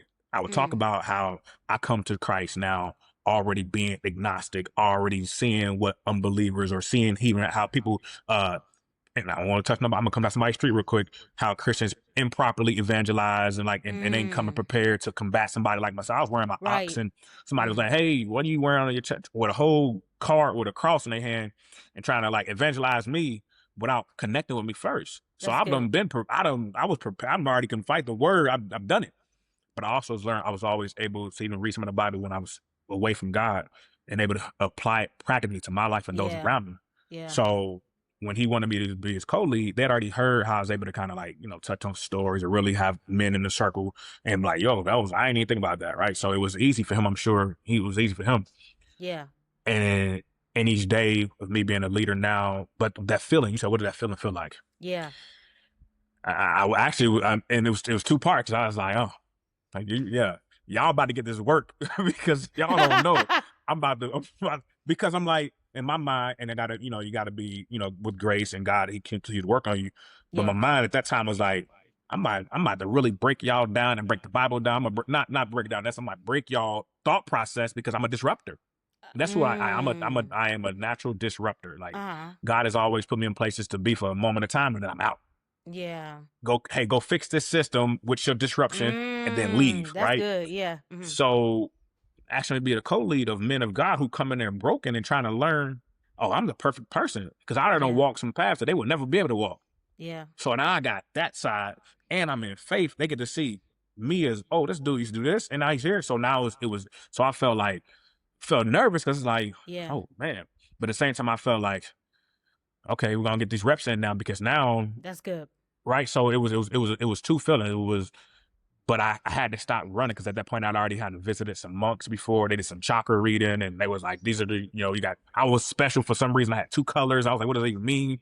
My colors are flashing." And I go to my therapist. I was like, I guess they flashing because I haven't fully walked into accepted it, and that's really what it was. Because one of the callings is that you will be, essentially in their words, it would be a leader, the mentor over so and so. But my lights were flashing. And when I would put it together, I said, okay, well, I'm not stupid. So since those people in the room were solid and they had 1, I had 2 because I'm special. God chose me for that reason. But mine were flashing.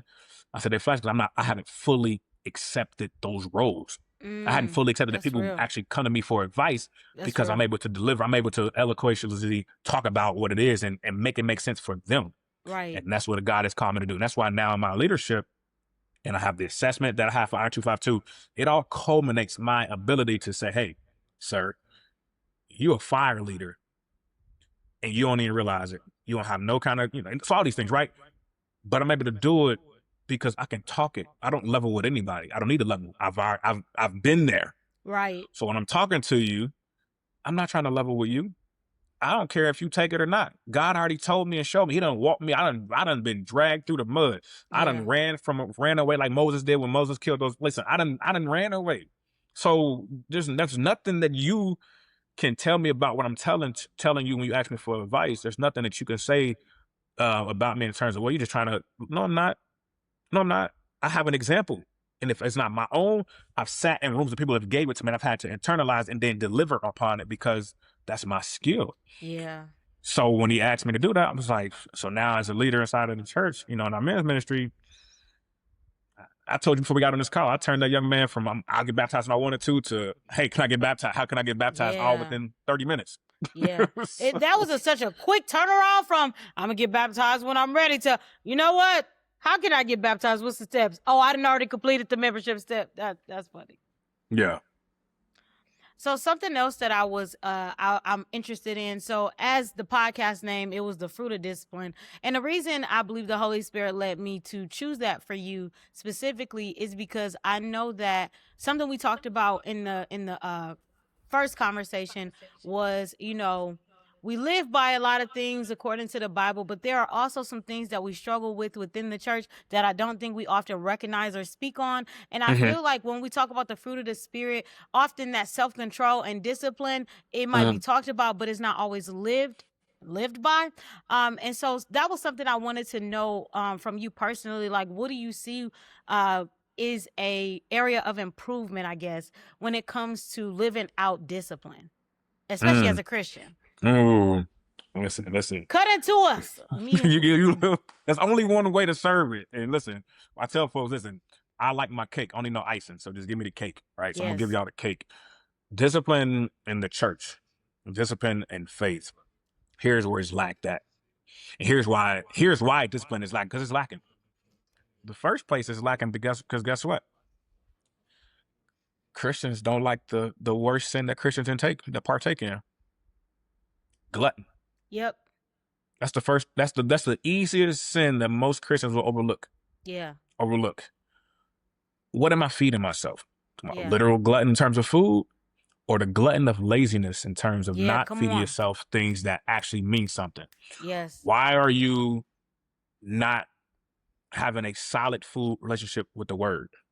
That's good. Why are you not eating the right foods for your body? This temple is rented. So let me ask you a question, people of God. If God turned his back on sin, not his son. Let's remember that. People say he turned his back on sin. Jesus then came and died for all of your sins, all of them. So the least that you can do is have favor and forgiveness on replay for Jesus and take care of your temple.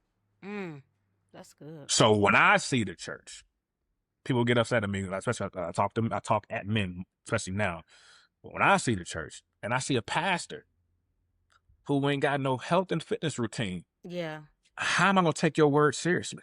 That's real. Medical anomalies aside, how am I going to take it seriously? Where's your discipline? Your first line of discipline is yourself as a faith leader. That's good. That's the first line. And that's a subject that you don't want to talk about in the church. Why not? Why not? Why not? Jesus grew in stature. Yeah. What does stature means? That means he physically built himself up. That's good. He physically built himself up. He grew in wisdom first, then stature, then favor with his father, and then influence of man. If he had not grown in stature, so wisdom, understandably, people, that wisdom is it's a never ending process. And wisdom is only, let me pause here and give you guys a quick lesson. Write this down. Literally write this down. There's 4 steps of wisdom. My pen. Okay? 4 steps. The first one is ignorance. We're all born ignorant. We don't know we have a left and a right arm, a left and the right ear, up or down. We're ignorant. We don't know these things, right? Okay? The next step of wisdom, and I learned this from Myron Golden, and when I learned and then I made it, applied it to fitness, it was amazing. The second step of wisdom is then accumulation of knowledge. Now I got a left and right arm. Great. I know that. Now I know left and right. Now we're just accumulating knowledge. Accumulating knowledge, right? Next step of wisdom is assimilation, putting it together. So how do we start with step 4? This is where we get people that don't understand that, hey, you know God or you know of God. So when you just have knowledge of God, you only at step 2 of wisdom, which means you just know of God. Step 3 is assimilation, is now putting it together. Mm-hmm. Okay. Step 4 is wisdom itself, which is applying knowledge. But even in it says in the word, wisdom and leadership is to be displayed, not declared. Woo! Right? Woo! I'm gonna have to rewind that part. Displayed, not declared. That's good. So when we are talking about what I see in terms of discipline in the church, I see a lack of knowledge. Yeah. Because you can't skip over the stature part and be like Jesus, but you're not taking care of your stature, your rented temple. That's good. Your flesh skins that you don't even own, but you want the people in the congregation to believe you. I'm for one not. Yeah. And I ain't talking about being a size 0 or a size 30 waist for men. I'm not saying that. Yeah. I'm saying that if I can't physically see that you have a routine, I don't care if you go take up running, walking, mile walking, that you practice monitoring what you put in, because food noise is why Christians still suffer in sin and agony and weariness and worrying, because there's so much food noise. Right. And God said, I'm not going to turn down my volume. You turn yours down. So food noise as a coach. When you eat food, your stress goes up. When you eat food, your brain is clouded. So then you eat food and you watch Netflix. And now you got Netflix crowding you. You got TV crowding you. You got politics crowding you. I can't hear you, God. He's like, I know you can't hear me, but turn it down. I'm not turning this down. Okay, well, you don't want to hear me. Okay, cool. I'm not turning my volume up, though. So the discipline that we see lacked in church is actually living out what they preach. So when we say practice what you preach, well, are you preaching? Are you really practicing? Are you? That's good. So as somebody who comes from the side of already being on the, you can't call me an unbeliever. I was agnostic. I knew, don't get me wrong. Like, I'm not an atheist. That never happened. But I also saw and knew, like, y'all inside of the church, y'all gonna get mad and I love it. It's okay. Guess what? You're disrupting. If you're a Christian and you have to tell somebody that you're apocalyptic or Baptist or you name it, you're no different than people who identify by zodiac signs. Because if I'm an unbeliever and that's how you act as a Christian, I want a part of that. Right. Yeah. If you blame your actions because you're a Baptist and they're not, but y'all supposed to worship the same God, why am I gonna get baptized then? I'm good, right? Yeah. So your discipline, your responsibility as all Christians is to, one, be discipled. You're right. And then lead people back to Christ. Right. You can't lead somebody to Christ if you're still incomplete in your own walk. And the first step of your walk is, wisdom. And wisdom says, I need to first develop my stature. Yeah, that's so And if you're not developing your stature, you are going to, and I used to, before I came, to God, I had 4 pillars of my business and wellness. And I've always said, the first level of wellness is physical fitness. And the last level is financial. The 2 in between is mental and spiritual. Now, you can have some spiritual wellness. It could be solid. It could be good. You got financial wealth and it could be good. But what I've known, and I love using Hollywood and politicians as an example, is that the folks in Hollywood that have scandals, they don't have a routine of fitness. Those that, now I'm not saying all, because I've seen some people, we know people that's in shape, they be having all this. What I'm saying is if you look at those that are good and good people, that have good money, have good wealth, and do good things, they take care of their temple. Yeah. So then they're mentally strong. So when you're mentally strong, you make good decisions, which then means you're spiritually strong, which means you're financially even stronger. It's the same thing in Christ. But most folks aren't strong in stature in terms of just let me be routine. Let me eat good food. And that's my, I don't call it issue with the body of Christ, but that's my focus. I penetrate through stature, but I develop all 4 pillars, and it's all in Luke 2:52. This is Bible. Thank you, Elaine. Can get mad at me, but this is Bible, right? This is so good. Okay, so let's go deeper into that. Number one, I love how you broke that down. I actually wrote it in the chat so I can remember it, because one of the key things that you said is wisdom is applying that knowledge. First, in our tears, we got to get the knowledge. We got to get it. But it's so funny because I was praying last Sunday and I was like, as I was praying, I was just talking out loud to God. And I was like, something I noticed, within myself and within people is that I was thinking about the scripture where it says faith without works is dead. And I was thinking about how we have the knowledge and you can know all these different things. Like, for instance, for years, I had all of these health books, but I never opened them, right? I had access to knowledge, but I never used the wisdom to actually open the book and apply what I was learning. And so recently, I really felt the Holy Spirit, like, really not playing with me on the discipline.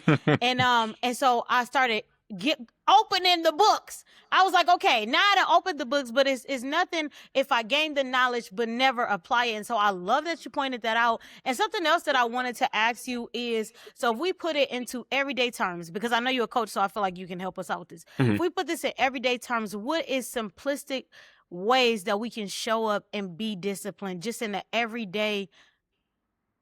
Oh yeah, absolutely. Well, the first things first, we need to get up and actually pray. And your prayer isn't a routine. Thank you, God, for waking me up. No, like that's lazy. Guess what? So if you nibble on the fruit, you're gonna have fruit that's nibbled on. Right? That's so good. if you only nibbling on the word, you producing very fragile, shaky fruit. You go to the store, got those grapes, got the little bag grapes in there. They already have been poked around in. That's what you're getting. Yeah. So that's what you're producing. Yeah. Right? So you need to actually get up and pray. And by that, you need to not just grab a Devo. If you get a Devo, you got a couple of scriptures, go read the whole passage. You need context. You need before and after that scripture. That's good. And then you need to put it together. Then you need to pray to God on the very things you need. And I'm talking to myself always, right? This is good. Pray to God on what you need for that day. That's good. My amazing wife to be wrote me, she said, hey, give me 5 words that you are feeling right now in this season. And I did. You know she did follow one day? What? She created me a 30-day Devo. Wow. An app right there. Wow. First of all, come on. So now I got a 30-day Devo separated by those 5 words. And then she sent me an audio prayer each day for each one of those prayers too. That's her responsibility as my wife to do so. Yeah. So I have a Devo for men. She has a Devo for women, for wives. But now, and I've already been in my prayer, but now I get to do my prayer. And I also get to do my Devo prayer. So now, so guess what? So how can we do that? So we need to actually have a time for ourselves, right? We need to actually pray. We need to pray and actually go to God. Like, hey, today, first and foremost, thanks for waking me up, God. Absolutely. Then today's going to be wonderful because you've made so, and I want to do this, and this, and I need this from you, and place me where I need to be. That's got to be there. Yeah. All right. That's the first part of discipline. Then you need to go find a way to eat some good food. I don't want to hear about you don't like breakfast. I'm not saying go eat it if you can, but I don't want to hear about you don't like breakfast. Because just eat, make good choices.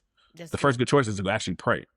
Then go do something. Go for a walk. Go to the treadmill. Go outside. You don't need a gym. Just go get moving. I love that. Don't grab the phone. I only grab my phone because the Devo's on there. But then I put it back down. I don't scroll no apps. My phone is on D&D from 9:30 at night to 8 o'clock in the morning. Every single day. It's been that way for 5 years. It hasn't changed. All right. Because I don't want anything other than just, that time. Yeah. So now once you do that and you keep your attention away, if you're going to do anything, it needs to be of the word. Yeah. Because the first 20, 30 minutes of your day, your brain, whatever it consumes, that's going to dictate your day. So if you listen to me right now, I'm telling you this, you literally are programming your prefrontal cortex to whatever you consume, it's going to dictate your day. So if you go on and you wake up and you scrolling politics and they stressed out, yep. You wonder why by noon you're already hot and mad because you consume politics. That's so now you have, so when your day gets chaotic, you can't even say, well, I'm glad I prayed today. What's the scripture I read? You can't even do that because you done read about the politics, so right? Good. So then our Christian brothers and sisters need to actually schedule out that second time in their day for prayer and reading. Not just prayer, read. You need to schedule out this. I said, put in an appointment in your calendar. Schedule out your second prayer in the day. Why don't you say my second prayer? Well, guess what? Don't you know that Lazarus himself goes to the Lord on your behalf twice a day? So if the devil is already beating you to prayer twice a day, you're not doing 3, he loses to the devil already. Come on. Dang, come on. So if you're not doing morning prayer, midday prayer, intentional, and evening prayer, you're losing to the devil each day. He knows you better than you, and he's going to the Lord on your behalf for you. I got you. Hey, Lord, I got him already. I got him. I'm here. Did they see you yet? Nope, I won today. Yeah. Okay? One of my clients told me yesterday, was a very profound word. He said, the devil has a higher credit score than most people because people give it to him. That is so true. Ooh. Right? Oh, that's good. Yeah. We're just giving the devil credit for something that ain't even his. We just give him credit though. Yeah, that's so good. Right? But you give him credit because you're not actually going to and applying for your own credit with the Lord. Come on, that's good. You're not even trying to fill out an application with the credit with the Lord. Instead, you're going to apply for the banks. The banks want to get collateral of your property. The Lord just wants your collateral for your discipline. Right. He's saying, if you come to me and apply for my credit, I just want your discipline in return because I already got your. I just want your soul. Yes. Right. So good. Yeah. So if you're not establishing a rhythm of at least 3 times, I listen. I ain't got to lie on this podcast. I read the word and pray probably 5 times a day at minimum. Yeah. Not to mention when my brothers reach out and say, hey, can you pray? Or, hey, I drop in a group meal. Yes. So it's there because I've had to build that. I've had to build it, that muscle. Again, yes, I'm a fitness coach, but the biggest muscle you're going to need to build is your spiritual fitness. Because we are fighting demons and cosmic powers. And the only way to fight them is with the spirit of the word. That's your sword. And if you don't know the word, if it's only nibbles, you're only going to get nibble results. Right. Okay. So that's the most simplest way. You have to have 3 times a day and some kind of physical fitness routine. I don't care if it's 30 minutes a day, 3 days a week, but if you're not putting that with prayer as well, if you're not getting a leader that actually speaks the word each day that applies to your walk, your business. I listen to Myron Golden on top of. So when I do my own prayer, this is my routine, folks. Cut and dry. I do my own prayer in the morning. Okay, I might go do some cardio. I prepare my food about 6:27 between 6:33. Prepare my food. I sit down and do my first things first, deal with my church on YouTube. Okay, so that's my second time of going through prayer. Devo, right? Then sometime in the middle of the day, between 1 and about 2:30, I pray again. Okay, then in the evening, I got Devo with my wife. It was our marriage Devo, 365 marriage vows that we do. Then after her and I done, I pray again before I go to bed. Right? So like, it's routine. I can't not do it. And I have a son that's watching. Right. And then I have men that I'm supposed to go to and give them advice, but I can't give them advice if I'm not feeding myself. Right. So how am I supposed to give them fruit to feed as the Levites did in Nehemiah when Ezra read as a leader? The Levites said, we're going to make it plain for you guys to understand it with clarity. And they were proud.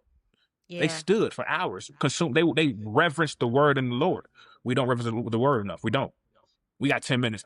10 minutes. That's too. Come on. Stand up for 10 minutes. 10 minutes. I'm scrolling on my phone. Why? Yeah. Why?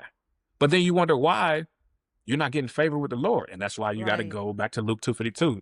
He grew in favor with the Lord. People, I want to be an entrepreneur. So you want to influence men and women, but you ain't got favor with the Lord yet. That's good. Yeah. That's the last step in Luke 2:52. That's the last step. Jesus had to get favor with God before I influence with man. Yeah. People want to be leading businesses, but they don't overget. They ain't got permission yet from God. He's like, I can't trust you to lead. You ain't even came to me. Oh my goodness. You ain't came to me. That's good. And most people, what they don't realize is they try to get out of their jail too soon. Remember Joseph? Mm-hmm. Remember when Joseph said, hey, when you go to Potiphar, tell him that he said, tell him that I'm, and shouldn't Joseph be glad that he didn't tell him? Because it kept him in jail longer. Because God said, you're not ready yet.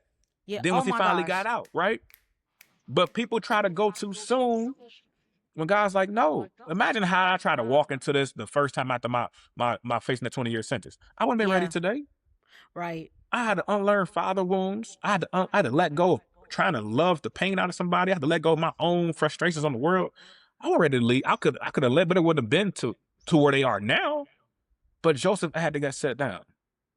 Now you said something Otherwise, so key. Oh my bad. Go mhm. ahead. You No, just I'm saying said otherwise his now the thing about it, people to remember, because I want to make sure that you guys understand, like, you're still favored. The only thing that can block your blessing, it's not gonna block, is you. God's covenant is his oath is solid, it's ironclad. It can be delayed, never denied. But the delay comes from people, not God. That's the only thing. He's like, yeah, you can delay it. Moses, okay, delay it even longer. Cool. yeah. Yep. You said something so key that I'm like holding on to. Number one, I love how you said pray first and even do like that way that you're showing up via exercise. Do that first, then touch your phone. Don't touch your phone before that. I love that you said that. And even the sitting down. So, all of our stories look different. So sitting down looks different for everybody. Mm-hmm. And you just made me think about, like, prior to me quitting my job, I had been on the job. And initially I was working there and I heard God say, like, at the beginning, like, this is just transition, it's boot camp, this training.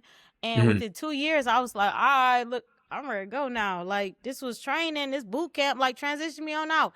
Then 4 years, I'm like, all right, look, bro, I'm ready to go. I'm trying to look for another job. And then 6 years, I'm like, okay, sir, what's going on? I'm ready to go. This is ghetto. I don't like it here. And then by the 7th year, he had finally told me that it was time for me to start preparing for transition. And even in that 7th year, there was still time that I had to be there.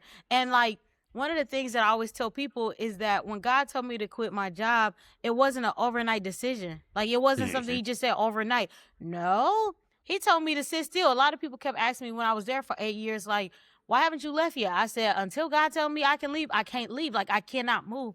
And to this day, I thank God that I never moved, because it wasn't until now that I actually feel like I'm prepared. I was prepared. And it's so funny because I was having a conversation before this podcast, and I was telling one of my family members, I said, and I was telling you a little bit about how I got an opportunity that is God's hand, favor, blessing. And so something that God was telling me, the Spirit of the Lord said today, is that he had me remember back when I was on that job and I was literally learning all these different things about teaching people how to contract and, obtaining big contracts and all of that stuff. And he said, remember all that time spent, I was preparing you for this moment. And I initially was like freaking out, like, oh my goodness, God, how am I about to pull this off? And then he started giving me downloads like, girl, I trained you for this. Like, you ready. 8 years was not wasted. It was really preparation for and training for this moment. And so I love that you said, like, if he has you sitting down, sit in that place. Don't rush to get out of that place, because it could be something that he's trying to help or teach you or put inside of you. And even, like, as an entrepreneur, I quit my job and went full-time working for God. And best believe that's a journey within itself. Like, I always say this, you really have to trust God. Like, you really have to talk to him. You really have to spend time with him, because one thing I know to be true, God is so strategic, but if I'm never spending that time with him and even having those silent moments where I shut up and I listen, I would miss out on so much of his instruction. And so I just absolutely love that you said that. I also wanted to read some of the comments that we had in the chat. We had some good comments come in. Real quick. Oh, go ahead. Before the comments, because I want to make sure that you get exalted and people in the comments. So you mentioned 7 years, right? Mm-hmm. So numbers and numbers are, again, I'm learning too. Numbers are a part of the Bible. People try to say numerology is not. Yes, it is. It is. Okay, keep going to Hebrew if you want to. Keep digging. You realize it. Yeah. So 7 years of famine, 7 years of feast, right? Okay. Yeah. 7 years of famine, and then the feast, or even in either way. So while you were there, like, ready to go, God's like, no. In 7 years, this time is not a long time. Yeah. Right. So I want people to understand. Here's what we can do with numbers of 7. 7 days in a week, things can change. Yeah. 7 months, 7 years. Yeah. Entrepreneurs, as you say, you stayed there. Let's go. Nehemiah. people love to say, well, if you read Nehemiah's Entrepreneur, it's a great book. It is, if you understand how to read it, though. Not just, oh, Nehemiah's a great book to read as your entrepreneur. How? Nehemiah stayed on the wall. Yeah. He stayed on the wall. Sanballat and Tobias came and said, hey, come on down. No. He said, why will I come down and stop doing a good thing for you? Yeah. And then they threatened him, and he said, Lord, strengthen my hands. He said, we will now work with a shovel and stand with a sword. They will not. He stayed on the wall. If you are an entrepreneur, and everybody shouldn't be, yeah, right, and God will tell you when you shouldn't be, you need to listen. If God's saying this ain't you, walk away, right? But those that know that they are entrepreneurs and they're on fire for the Lord, don't tell me that you Nehemiah if you're not Nehemiah. Nehemiah stayed on his wall. Ash had to stay put at her job. Yeah. You have to stay put. You got to be willing to. And guess what? They built that wall in 52 days. Yeah. 52 days. But guess what got built outside of just the wall? Got this last night. We go to Nehemiah 7 and 8. 8 came when Ezra came in, and 8, they built their desire for the word. Yeah. They built vertical. People try to build horizontal so much. He's like, you ain't even built with me yet. You trying to build out horizontally on earth, but you ain't built with me. You want your business to be built, but you ain't came and built with me. That's so good. Again, where have you gotten favor with the Lord first before you try to influence man? Yeah. So 7 days, 7 months, 7 years. And you will go through famine. You mentioned, and I'm going to go to the comments. Go ahead. But you mentioned, you and I talked when I was still open to working with women. Mm-hmm. And then I was like, God sat me and I was like, I was crying. I was on one of the weekends and I was like, I got to let it go. Yeah. My very first client was a woman. Yeah. 9 months, almost 100-pound weight loss. I had to let go coaching women just about a month and a half ago. Yeah. Talking about I'm about to come on year 18 here in May. Mm-hmm. And predominantly, I've worked with women. I've done the whole gambit, PCOS, you name it. But what I realized, I'm working with men, and when I wake up in the morning, I'm a man. Yeah. When I deal with issues, I'm a man. And God needs to talk to his men. So I had to painfully let and guess what? It's been scary. Yeah. Because now I got to essentially, this whole thing now has to then put in content and just favor.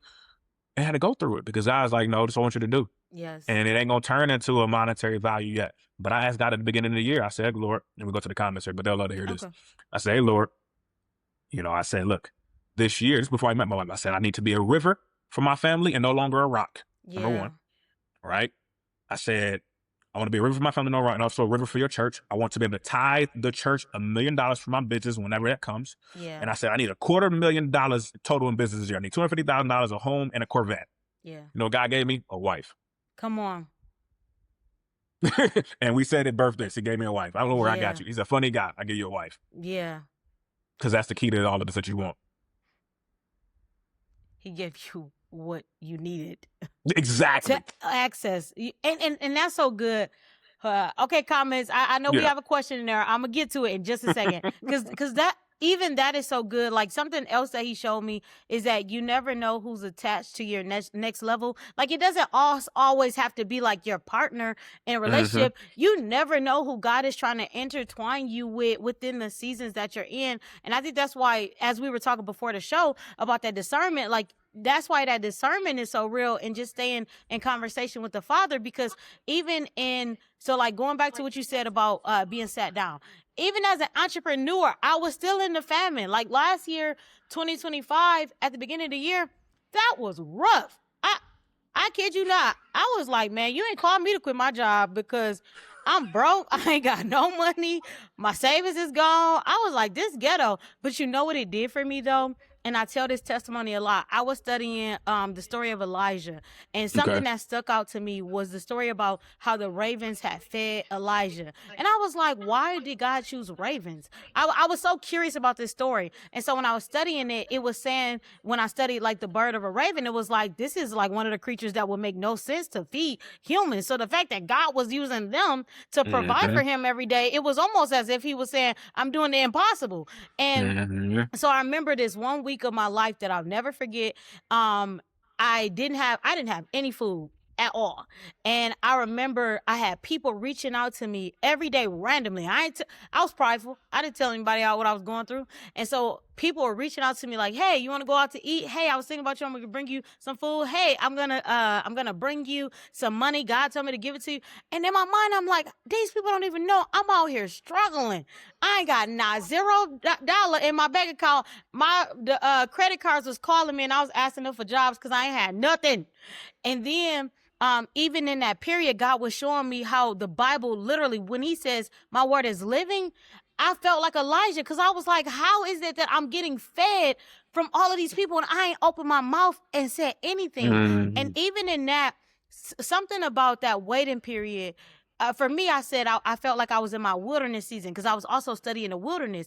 And something so beautiful about the wilderness, or even in famine, to me, that births true intimacy with God, because you're really put in a position where you have to rely on the provider to be the provider, for him to be the supplier. You have to really learn that all these things we might think serve as our sources. No. I learned in that famine season, God is source. Anything else is a resource that he uses. On the job, I thought the job was source.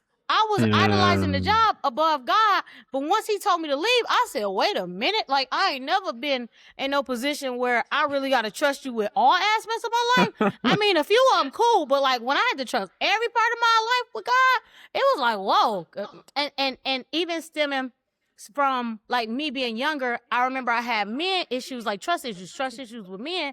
And so I think that one thing that it did for me was it helped me begin to trust God, because ultimately how you see man is how you see God, because literally we're his creation. And so God was showing me, even in the famine period, like he needed to break down a lot of stuff that I was carrying in order for me to be in a position I'm in now. Because being honest, bro, if God would have allowed the contracts to flow at that season last year, I'd have been prideful. I'd have been like, oh yeah, look what I did. I did this. I did that. I did this. I did that. I did this.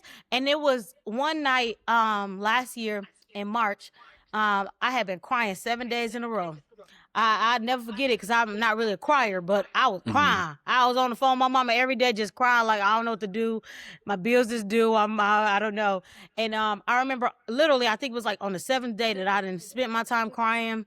My parents told me like, we're going to help you, but you got to figure something out. You're going to have to get you a job or something. I remember I was in my living room. I called my pastor. I break down crying to him like, look, it's rough around here. I don't know what to do. And he said something to me. He asked me like, what is it that you need? And I said, this is what I need. He said, all right, I hit you up in 2 days. It's done. Right. And so hearing that, I'm like, that's what's up. But that really don't solve all of my problems. And so after I get off the phone with him, it's like I was resisting, like having this like moment. But after I got off the phone with him, all I could do was literally just cry and cry and cry. It was an ugly cry. I just know it was bad. I felt like Job, because literally I had a jacket on, man. I stripped my jacket off. I got on my knees. I felt like I needed some sackcloth, and I just got to cry. And as my tears are coming down, I remember saying, but God, I refuse to lose. I refuse to give up and believing in you. I refuse to not have faith. I refuse. I just started saying I refuse. And I remember I said that day, like, I'm about to start speaking faith talk. Like, I'm about to just really believe you. Like, if you say you're going to do it, you're doing it, period. Like, and I told myself, I cannot accept anything less than faith. And I remember that night when I started just proclaiming his word, I stopped. This is what I did. I cried my feelings, and then I proclaimed his word. I said, your word is true. You said your word won't return to you void. You said it's going to accomplish what you set it out to do. So I'm just going to say what you said.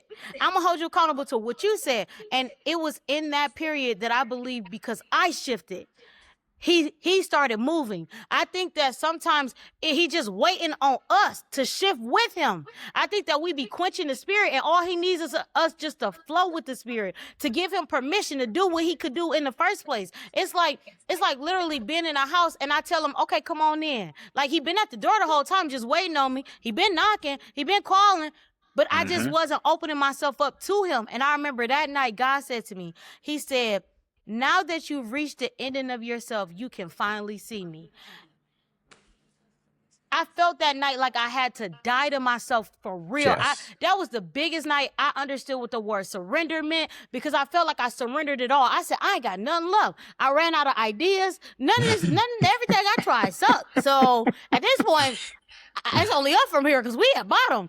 And I kid you not, like the testimony of seeing where I was last year, March 2025, to this year, 2026, bro, my life is completely different. I literally said on my mouth earlier today, I said, I feel like I'm living a dream, and I can't believe that this is something I'm experiencing.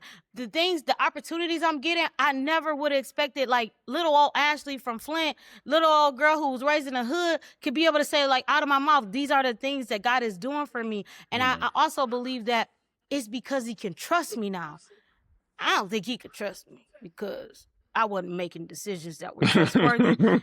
Even and another thing, because, I don't want to be too long-winded, but another thing that he showed me was he started teaching me the art of stewardship, and not just stewardship. I think we contain stewardship into like a small box. Like we see stewardship as just finances. No, going back to what you said, this body is a temple. That's stewardship. My house is stewardship. The children is stewardship. The relationship is stewardship. Everything God has given me is literally his, and it's just a gift for me to steward. And so he changed my perspective on everything, and especially in the finances though, because he had told me part of the reason I have hit rock bottom was okay, I'm gonna be honest, most of the reason why I hit rock bottom was because I just wasn't stewarding well what he had gave me. He had given me ideas. He had told me how to budget. Like God literally was giving me keys. I just wasn't using them.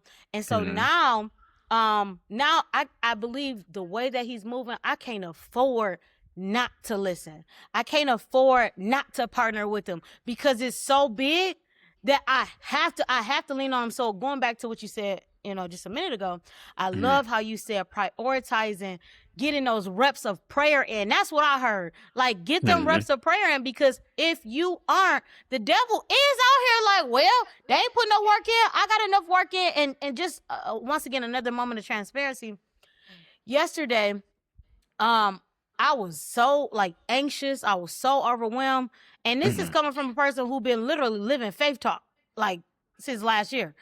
I was so overwhelmed yesterday, and I know exactly why I was overwhelmed. Number one, because towards the end of my day, I hadn't opened that Bible. Towards the middle of my day, I had opened that Bible. I usually like to at least start my morning off with the Bible, then listen to it throughout the day. I'll be honest with you. Yesterday, was I doing that? No, I was so busy trying to do so many different things, and I was beginning to worry. I had so much anxiety, and I'm like, somebody had one of my cousins called me, and she was like, "Is something wrong with you?"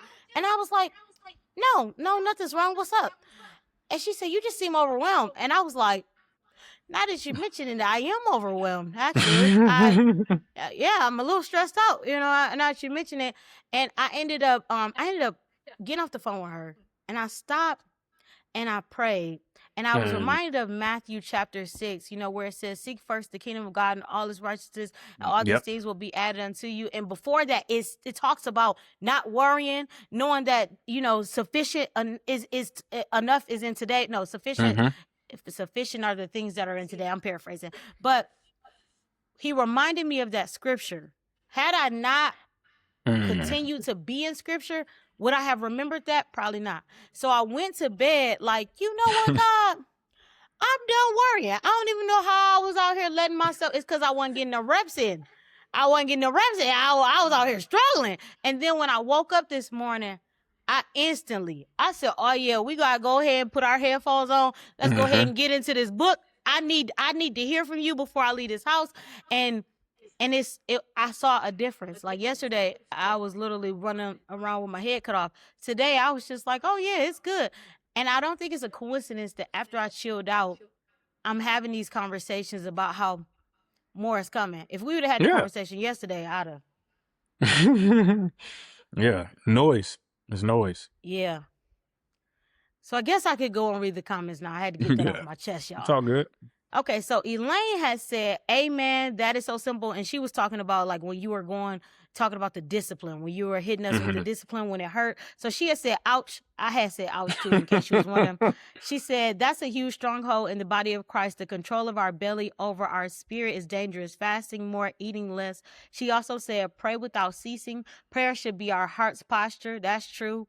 And then E. Bitten, my favorite cousin in the whole wide world, he said, phone be having me in the chokehold. My girl Brittany said, amen, that's good. Elaine said, God wastes nothing. He uses it all for his glory. My girl Brittany said, absolutely. And then Elaine had a question. She said, what are some things we can do to be considered physical activity outside of the gym? Oh, I mean, please don't do pickleball without some exercise. All right. I say that because I know it's a fad now and it's becoming popular, but let me give you a stat. I'm estimating here, because I'm forgetting, I know it's changed too as well. But when pickleball first began, it was a couple years ago, and pickleball became very popular. But guess what else went up? Medical cost. There was over $50 million in medical costs for injuries all related to pickleball by an older crowd. I think it was like 45 or 50 and older. All right. So I say that to like, don't go try an exercise or activity or a hobby if you ain't at least learning to get those ligaments stretched out and whatnot. But outside of the gym, you can go to the park and do absolutely the most simplest things. People, especially men, but people, let's say we are, when I say men, we just the people, the person, right? We are at our best. Go back to our youthful days. When we were kids, we played. Right. Our body felt well when we played. Right. We went outside, we moved around, we climbed on trees, we threw stuff around, we ran, we did double dutch, jump rope, like we played. Yeah. The body is a machine. It's synergistically connected by what's called, I don't want to get too much science here, but the mitochondria itself. So that's the battery cells in your body. And when those battery cells are off, everything is off. A thing to note here, ladies and gentlemen, is that your gut health is tied to your brain health. It's called the gut-brain barrier. So when your gut is thrown off, you're going to be stressed out, making bad decisions. It's literally connected. Yeah. So when you don't go get sunlight, which is the first thing you should do in the morning, unless you live somewhere in the Midwest or whatnot, you need literally vitamin D, get a red light mask and stare into it, because then your body gets growing. So you can still get outside if you can. So you can go outside and, I don't know, do roller skating. Why are adults act like we can't be kids again? This is good. Why do so many adults act like we can't go buy a set of rollerblades and learn how to do it, the awkward stance all over again? Yep, the knees ain't well. Get some knee pads. But go outside and try to do something you did when you was 15, 20 years younger. Yeah. What's the harm in falling? See, we so worried about getting judged by people and these kids. We put on a facade for kids like, we got to be tough. I'm an adult. I can't fall. I can't get hurt. They're going to laugh at you, and you should laugh too. You fail. Yeah. You fail. Like, go fall. That's learning. Because now you adjusting, your body's like, oh, what does pain feel like again? So when kids are birthed and they learn, oh, that's hot, that hurts, they learn. So then they build up calluses and they get tougher. Yeah. But we age ourselves by saying, well, I'm 30s and I'm 40s and I'm 50s and I can't. Oh, wait a minute. The last time I checked, life don't really start working out for you till about 35, 40 years old. Yeah, that's true. So you just now thriving. Yeah. So why you got to start descending in age when you can go and be physical outside? You can go and create a group. Hey, get you some friends and we're just going to go outside and go for a walk. Yeah.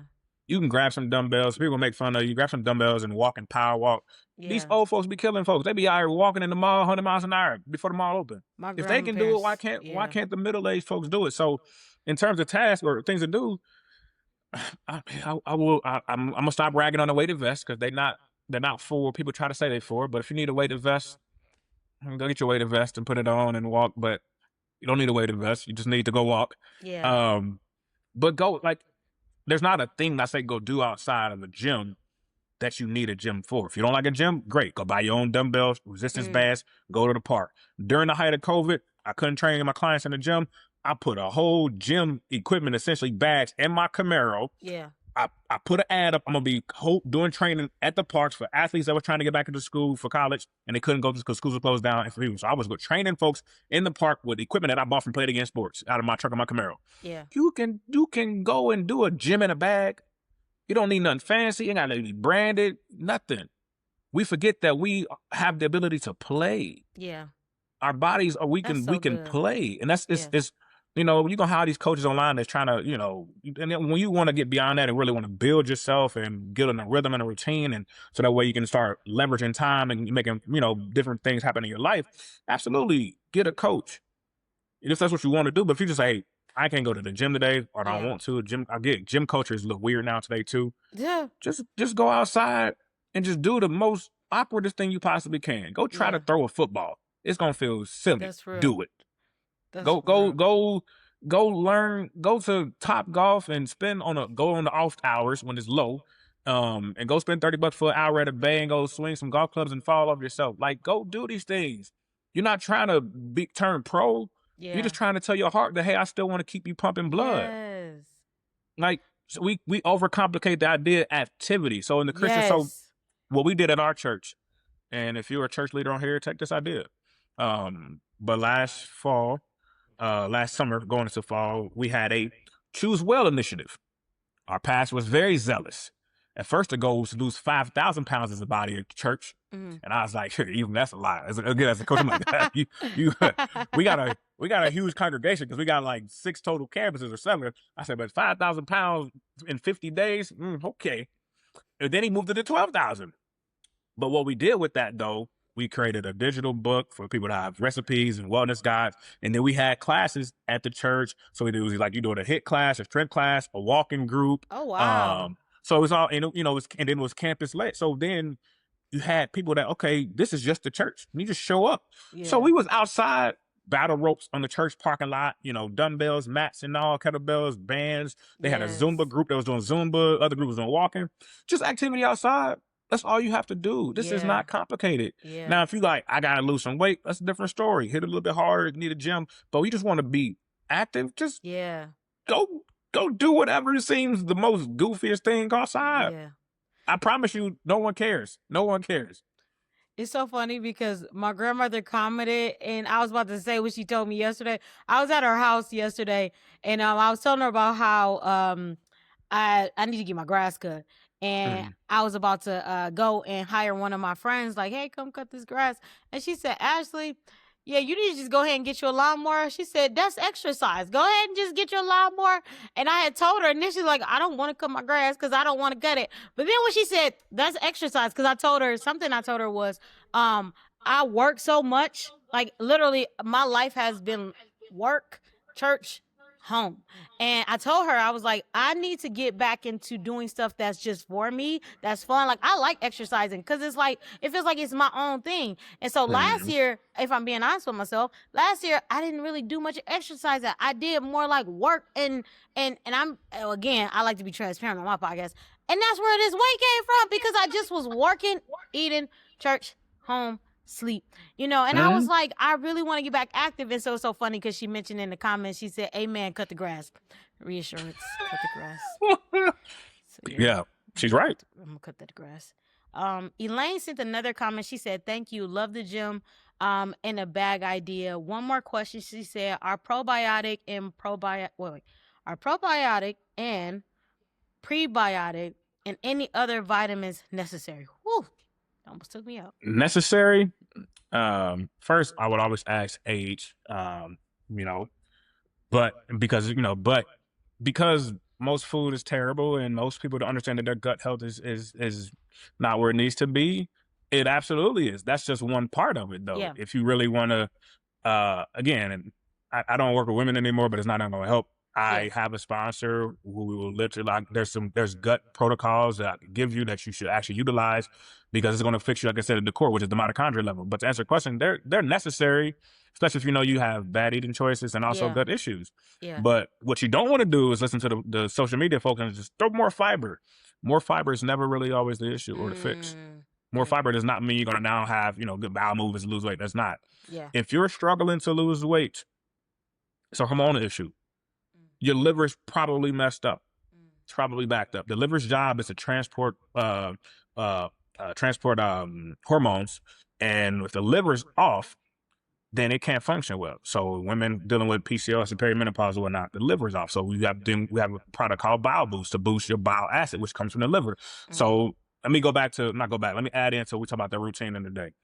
When you wake up in the morning, take you about 8 ounces of water, warm water, put a little bit of salt, mineral, and electrolyte, so that way you actually can get your thyroid functioning and get your body's bile acid ready to digest and break down food. If you don't do that, and your first thing to do is either just put food in your body or throw caffeine in there, your whole gut's going to be off. So now you can't break down food and you feel like you're stuck, weight not going anywhere. because you have to prepare it for what you're going to do for that day. And if your body's not warmed up, if your body temperature, if you're not waking up with a body temperature of 97.6, you got a thyroid issue. The bare minimum. If your body temperature don't pick up after your first meal of the day, you have a thyroid issue. You can fix it easily by doing that warm water treat. If that doesn't fix it, that means you have a deeper problem. You got to get your TSH ran, but whatnot. But nevertheless, like, these are gut issues that most people deal with because they like, oh, it's just aging. No, it's not. It's not aging. It's not aging. It's my reason for getting to health and fitness, because I saw our Black community not having access and information to health and exercise. So that was my whole reason to get started as a coach at 2007. Right? It's still prominent to this day. But the internet is free. But there's so much information, so many lies, so many much information. Right? You need somebody, and some people are honest. But at the same time, trying to cite, that's why coaching is important, because you ain't got to sift through it. So probiotics and prebiotics are good, but look at your gut health and start from what food products I'm eating. But more importantly, if you feel like things aren't moving in my gut, don't do a detox shake, please. Don't. Your liver and kidneys are their own natural detox. If you need any questions on which products to buy in terms of that'll help that, I literally send you the message. I'm gonna tell you right now, these are third-party tested, so they're not cheap because they're pharma-graded, products, because we make sure that we're patent that they actually are true and not just fillers. But there's two things I will always want people to do in terms of the products, so that way those two products are guaranteed to get you moving. Then after there, start eating better. And you'll start, oh, my gut's good. I can think clearly now. I'm making better decisions. I can hear the Lord. I promise you, once because your gut is tied to your brain. So when it's when you eat, that's why I got a bad stomach ache, and they start getting all angry and frustrated, because it's tied to you. It's literally tied to it. Right? So the gut is off, the brain is off. It's it's hand in hand. You cannot. So we'll say definitely do those two, but there's deeper ways, and there's probably more to the story, sure. But you can definitely message me on any platform, find my name here, and let me know that you came from the podcast, and I'll definitely assist you accordingly. That is so good. You know what's funny? Every time my grandma gets on, I feel like I gotta be conscious of my time. What episode? She said, Ashley, the episode was like 2 hours, and I was like, look, Granny, when it's good. And so I do want to ask you my famous last question that I ask everybody. But before I do that, I want to invite the audience. If you have any more questions that you want to ask him while we have access to my brother, please feel free to do it in the chat before we wrap up. But for you, my final question is, with this being all about mindset, if you consider the current mindset that a person has and the mindset you will want them to have, what's the shift that happens in between? Oh, the shift in between. Not the first step. The shift in between us, it's an identity shift. First step is fine too, but that shift. You gotta surrender. You have to learn what surrendering is. And that's where coaching comes in. When you go to church, you go to get led by your pastor. So why can't you go to people that are in your field or feel the desire to be in your leadership? When we talk about stewarding my money, you think the Lord would not benefit you and give you, what you do if you go and invest in a coach? Yeah, right. So the thing about it in the Christian world is like, well, why can't you do this out of love? Whoa, this is a gift from the God. He loves me. I still have to, but my responsibility and my skills still come with an investment, not a fee, an investment. So you gotta first raise your hand. Hey, I need help. You gotta be able to surrender. Say, I need help. Okay. And then you gotta get help. But what happens in between that though? It's an entire identity shift. Yes. It's an identity transformation. Like you said, who you were before is not who you are then. Right. You couldn't handle what he would have gave you now then. I couldn't handle what he gave me now then. None of us can. Yeah. 7. Just think of your lives in 7. And if everybody does that, let me think of my lives in iterations. 7 days. Because that gets you going. 7 months, some progress going in 7 years, right? Like and not to mention that the number 9 is number of completion anyway. But when we talk about 7s, God says it in the Bible. It's not 7 times 7. No, he said 70 times over, right? So even then, we got to look at this is a scripture. This is Bible. So why do we not take the basic instructions before leaving Earth and do and apply them while on Earth? Yeah. Right. So in that between that beginning and that new mindset. That new identity, rather, it's literally identity shift. Yeah. You have to die within yourself. Yeah. Submit unto his will. Because he gave men, his discipleship talking. He gave men a will, which is his will, a work, and then a woman in that order. But if you don't take his will, and you don't do his work, you won't get your partner. I'm not gonna say woman because it's obviously women. You won't get that. You won't. Because you got to first take his will. And then you got to do his work. Yeah. And doing his work means dying to yourself, and then go be a student under who he has called and appointed over and for you, so that way you can then walk into that new identity. Yes. The thing about it, the biggest struggle is that people spend, obviously I work in fitness, but mine is completely mindset too as well, but they spend 5, 6, 7 years getting out of shape, whether it be out of shape, just like they can't move around or they gain weight. And then they think a coach supposed to change their life in 6 months or a year. Come on. Oh my gosh. You're going to need about 3 years. That's fire. With a good coach. You need about 3 years. How are you going to tell somebody that you spent from 20 to 35 and you gained 50 pounds, now they're supposed to get you down That's now good. You might lose the weight first, but now I have a client who I love him because we talk about the word a lot. Walter's been with me for almost 3 years now. He's gained weight and lost weight. You think he with me because of the weight loss? It's what he's getting, because every time he has to shift in his life, we talk about it, and we bring back to the word as well too, here and now. But then it's something new that he has to learn. His identity continues to be built. Yes. Continues to be built, because it's not complete yet. Yeah. He can't just, and he's not trying to just leave me and go about on his own. Because what I'm teaching him, you can't just, okay, let me go. What I'm saying on this podcast, you can't go try this on your own. Yeah. You can't. I promise you cannot. Yeah. I've had a coach when I was coaching clients. I still had a coach. I had a trainer. Yeah. My time I was competing, so that I can do what he needed me to do without me focusing on that in my business. Exactly. Right.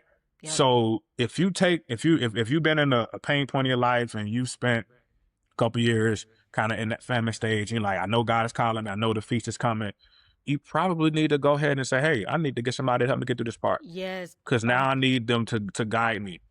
I do. Yeah. And that first transformation starts with your physical fitness. Don't let nobody else tell you that you can skip a physical routine and still get to the top of the mountain. Because how you climbing on bad limbs? That's good. How? You have a new body, but you have to unlearn the old ways. Right. You can't put new wine cloths on old wine skins. So good.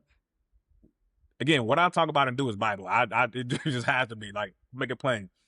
You cannot put new wine cloths on old wine skins, okay? So you can't be trying to transform and still haven't transformed internally. You might change on the outside, but your soul ain't saved. Because even if you build something up, this is Nehemiah 7 and 8. If you build something up, on the outside it might look good, but if it's built on anything like just milk word, it's going to fall apart. It's a matter of when, not if. So that timeline between that beginning and the end is an identity shift, and it's going to take you a few years. And that's the honest part about coaching. I'm not going to lie to y'all. I'm not going to say something, it's going to take. No, you might get a whole lot done in a year on the outside, but you're going to run into the same crew. It's so different than baptism. When you get baptized, your old life came down on you and said, I want to bring you back. Yeah, it's so good. So when you go through transformation and you're trying to become this new person, whether it be physically fit, socially, emotionally, spiritually, financially, one of my friends, he's an old client of mine, once he started making a certain amount of money, he had to go to therapy because it was so much money. He had to learn, how do I handle this? Yeah. Right? So he sought help. So we all have to go through identity shifts when we reach new levels in our life. Yeah. That's why every time Jesus went out and performed a miracle, so boom, they go back to my Father. Yeah. Every single time. Yeah. Every single time. Because he continued to grow. Again, he grew in stature. Yeah. Okay? Wisdom, stature. He had favor with his Father. And then influence a man. And he had to continue to influence a man. And by doing so, he had to always go back to get favor with his Father. And what do I need to do? Let me go pray. And your walk is no different. That is so good. I love how in the comments, my mother said, it's been good even if it goes over your time. And it literally has been such a good episode. Even from the comments, I see that a lot of people have taken something from it. One person, Elaine, I love how she mentioned what you said about the investment versus free. Because recently this year, I ended up getting me a coach. I mean, I've had coaches, but like I invested for real in a coach this year. And something God told me before it happened was that you'll spend so many years, 40 years wandering because you're trying to learn something versus hiring somebody who's already learned it and can save you time and fast lane you into what he's doing. And so God was even telling me like it was a form of obedience for me to get the coach because she had the information. She literally is the blueprint, and God is really like fast laning me into one of the visions he gave me because I just simply hired a coach. And once again, that also ties in with like stewardship. You know, if we're stewarding our finances and asking God to be the owner of the finances, because it's not just about like how much money you're receiving, it's about how much money you're keeping. How are you assigning your money? I'm telling you all the things I'm learning, and God had told me there's several things God has done for me when it comes to like spending. He told me to start asking him, how am I spending my money, right? And he also told me to stop limiting him with how I spend my money. So this year I'm going on a trip next month. Oh, thank you, Jesus. I'm going on a vacation. Woo! Nice. Praise him. I'm so excited. But I'm going on a vacation. And last year, I think it was around like November-ish, they had my family members had said like, yeah, we're going on a retreat again, and I missed it last year. And so they asked me if I was going. I was like, yeah, I'm going. Now, how am I going to pay for this? I have absolutely no idea. But I remember I told you I went to that faith talk. Like, no, if God says I'm going to something or I'm doing something, I don't have to know all the steps in between. I just trust him and I follow his instruction. And so, I literally had no idea how this was going to happen. And I kid you not, after I said yes, literally maybe like a month or two later, that's when I was able to get one of these contracts that paid for my trip. And so last night, going back to the worry, because I got to go back to that worry. I was worrying last night because there's another trip that's happening. I'm trying to be auntie that travels. I'm rich auntie that go everywhere. And so there's another trip that's happening in July, and my cousin, same relation. Her mom is the first trip. She's the next one. And she had been asking me, like, Ashley, are you going? And at first I was like, nah. And so I was like, I've been asking God, like, literally, Lord, if it be thy will for me to go on this trip, if you really want me there, I trust you to do it. I might not know how, but I trust you. So this is what I said earlier in the year. And then I gave up. I said, I don't know if I'm be able to do it. I just don't know. And so she comes back to me. She tells me like, oh yeah, we've lessened the price a little bit. So the price became like, okay, baby, I could do this. Then I started looking at flights and I'm like, I don't know. So last night, just putting y'all back into my state of worry, last night I'm looking at flights and I was like, how am I going to pull this off in 2 months? I don't know how I'm going to do this. And I'm going back to like, how am I going to do this, right? And that's where that worry was at. Like, I don't know how I'm going to pull this off, and I'm going to pay for this for my dog, and I'm going to pay for this, and I'm going to pay for this, and then. And once again, just going back to what I said, I prayed, and I was reminded of what he said in Matthew, and I said, I'm going to bed, and I'm going to be peaceful, because I don't have to figure all this out. If you really want me to do this, then I'm going to allow you to show me how you're going to do it. And just going, again, back to that conversation I had today, it's so funny because I was mentioning that I didn't know if I could go on this trip, but I told him, I said, I just believe God. That's how I feel. Like, I really just trust God. And so now I'm like, oh yeah, I'm pretty sure I'm going on this trip. Like, I'm pretty sure, because what did I do? I'm not limiting God. I think that sometimes we try to have faith with our eyes, but that's not what the scripture said.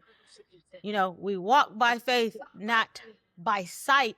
And I believe that we have to even think about walk being a verb. It's action, right? It says faith without works is dead. And I believe that we have to believe according to what he said and not according to what we see, because sometimes what we see can mislead us in making decisions. So if I would have looked at my current account and I said no to some of these things, I'd have missed a blessing that was associated with it. What I didn't tell the audience is that I went on a trip 2 years ago, same person organizing the trips. When I had this job, let me tell y'all, I had no money. I had a full-time job. I didn't really have a savings. Let me just say, my life with money has not been the best. And so I had this job, and my cousin had asked me 2 years ago. She asked me if I was going on a trip. I personally was like, I don't think I can afford to go because I don't have any money. I'm living in this poverty mindset, not living in, can God do it? I'm living in, what can I do? Again, that's not me displaying faith, because I'm not displaying faith. I'm literally limiting God because I'm not saying yes to what he's telling me. So God tells me I'm going on this trip. I was like, what? My cousin tells me, I'm going to have you work on this trip. You going on it. Okay? We figured it out. All I had to do is pay for the flight. I go on a trip. If I would have said no, I would have missed what was waiting for me. Bro, I went on that trip, and God had told me he was plugging me with the people that was going to help me quit my job. Oh, And man. I kid you not, I came back, and I got connected literally with one of the people who strategically helped me quit my job, who helped me start learning more about finances. And just bring the story forward, now I'm doing business with the very person that I met on that trip. I met this lady in Aruba, and now we're real life friends and sisters, and she's been teaching me all these things. But what if I would have said no because I just didn't believe in what he could do? And that's something I want to say to the audience, whoever's listening. I want you to ask God that he approve it, because if he approved it, then he's going to provide the provision for it. But if we close the door on something that he's trying to do for us just because we can't see how he's going to do it, we can miss out on the opportunity. And that's my story. If all I've seen, if all of you seen is what you've seen with your own eyes, you've seen nothing at all. That's good. And that's what we got to remember with faith. If all you've seen is what you've seen with your own eyes, you've seen nothing at all. That is so good. I think I need some water. I don't know about you. I also need a towel to fan myself off because this episode was so good. You dropped so much fire. Literally, It was so much heat. I just want to say, just take a moment to truly say thank you for saying yes to the threads. Thank you for saying yes to the pre-call. Thank you for saying yes to the episode. I know that I personally was blessed. This was beyond what I even expected or imagined. And so I just want to say thank you, for your surrender and being able to share your testimony on my podcast tonight. Absolutely. I thank you for you put it out there, and me responding to it was being obedient. Like I knew that I needed to get out more with speaking this year because I have, and I still have to write 9 more books before I leave this earth. Let my wife say, she said I need to write probably 20 more. She has a 40 goal. My goal when I met her was 10 because I've already wrote 1, so I have 9 more. But she was like, yeah, more. And doing that requires me to speak more. So the audience tonight learned some first that one of my mom or watches or whatnot. They'll probably hear some first too. But you just being obedient and just listen and respond as your questions, just opening up because there's nothing for me to hide anymore. Fully surrendering is me. Yeah. We all have, and I'm an example, and I say that proudly that I fully surrender because even though I've had it tattooed on me forever before I even walk with God, only God can judge me. It's been on my forearm since I was 16. And I literally lived that. Like it was like the whole 8 Mile and Eminem when he was like, now what else you can say about me? Like there's nothing you can say about me that I don't know. So, my only I fight the spirit with the word. And I just aim to make sure that the same way I was living the life that I did before, and trying to prove it to the world now, I'm now have nothing to prove to God except that I love him loyally and that nothing that he does for me is going to be in vain. So, yeah. So as we begin to wrap up, I just want to say thank you, everybody, for tuning in to the episode on tonight. As you know, we air every Tuesday and Thursday. And if you happen to know somebody that you think would make a great guest for this show, I just want to say, please send them to our website, millionairemindsetx.com, and let them know to feel free to sign up, to be a guest. But also, y'all go and leave us a review on the podcast episode. We need the reviews because we're trying to get sponsored out here in the name of Jesus. Leave us a review. So with that being said, I just want to ask you one more time, brother, do you have any final words you want to leave us with before we close? I just want people to really just examine your walk. Here's a question I'll leave to charge your hearts with. This is going to be heavy. But I asked not my co-leads, but my other group of men who are also leaders as well too, this very question. And also I do have an assessment. It is geared toward men. If you are a woman and you want to do an assessment similar, fortunately enough, my wife has her own container that she actually works with women only. So that's how we're able to handle that. But nevertheless, the assessment will tell the men where they are in terms of Luke 2:52, in their life. So beyond that though, here's my question. If someone spent 30 days with you, and they spend 30 days with you and watch how you steward, watch how you serve, watch how you live as a leader, as a mother, as a father, as a parent. If they spend 30 days with you, what would they say about your leadership, and would you like it? If someone spent 30 days with you or asked to see your bank account for a year, what would they say about your priorities? So this is your opportunity to audit. That's good. That's good. I So need to with that write being said, down. lastly, if you're a man that wants to work with me, you can find me on social media at my handle here, generally Instagram or Facebook. DM me, let me know. We can either get you through the assessment first, but I have the Iron Audit, which is a free 7-day walk with me. I have the Force Channel, which is 30 days walk with me, which teaches you to get up, work out of the day and prayer and scripture. Or you can fully say, hey, look, I'm ready to surrender and actually get coaching as an option as well too. But either way, I'm going to forge you through the fire. That is so good. Forge you through the fire. I love that. So y'all heard it here first, guys. If you want to find him, I'll also have his information in the podcast bio as well. So when the episode comes out, if you want to reach out, utilizing that information, let me know. Also, if you go to my Instagram, you can also get plugged in with him because we have shared information all over social media. So either way, you can get connected. And once again, I just want to thank you all for tuning in tonight. And with that being said, I love you all, and I can't wait to see you at the next conversation at the table. All right, peace. All right. Oh.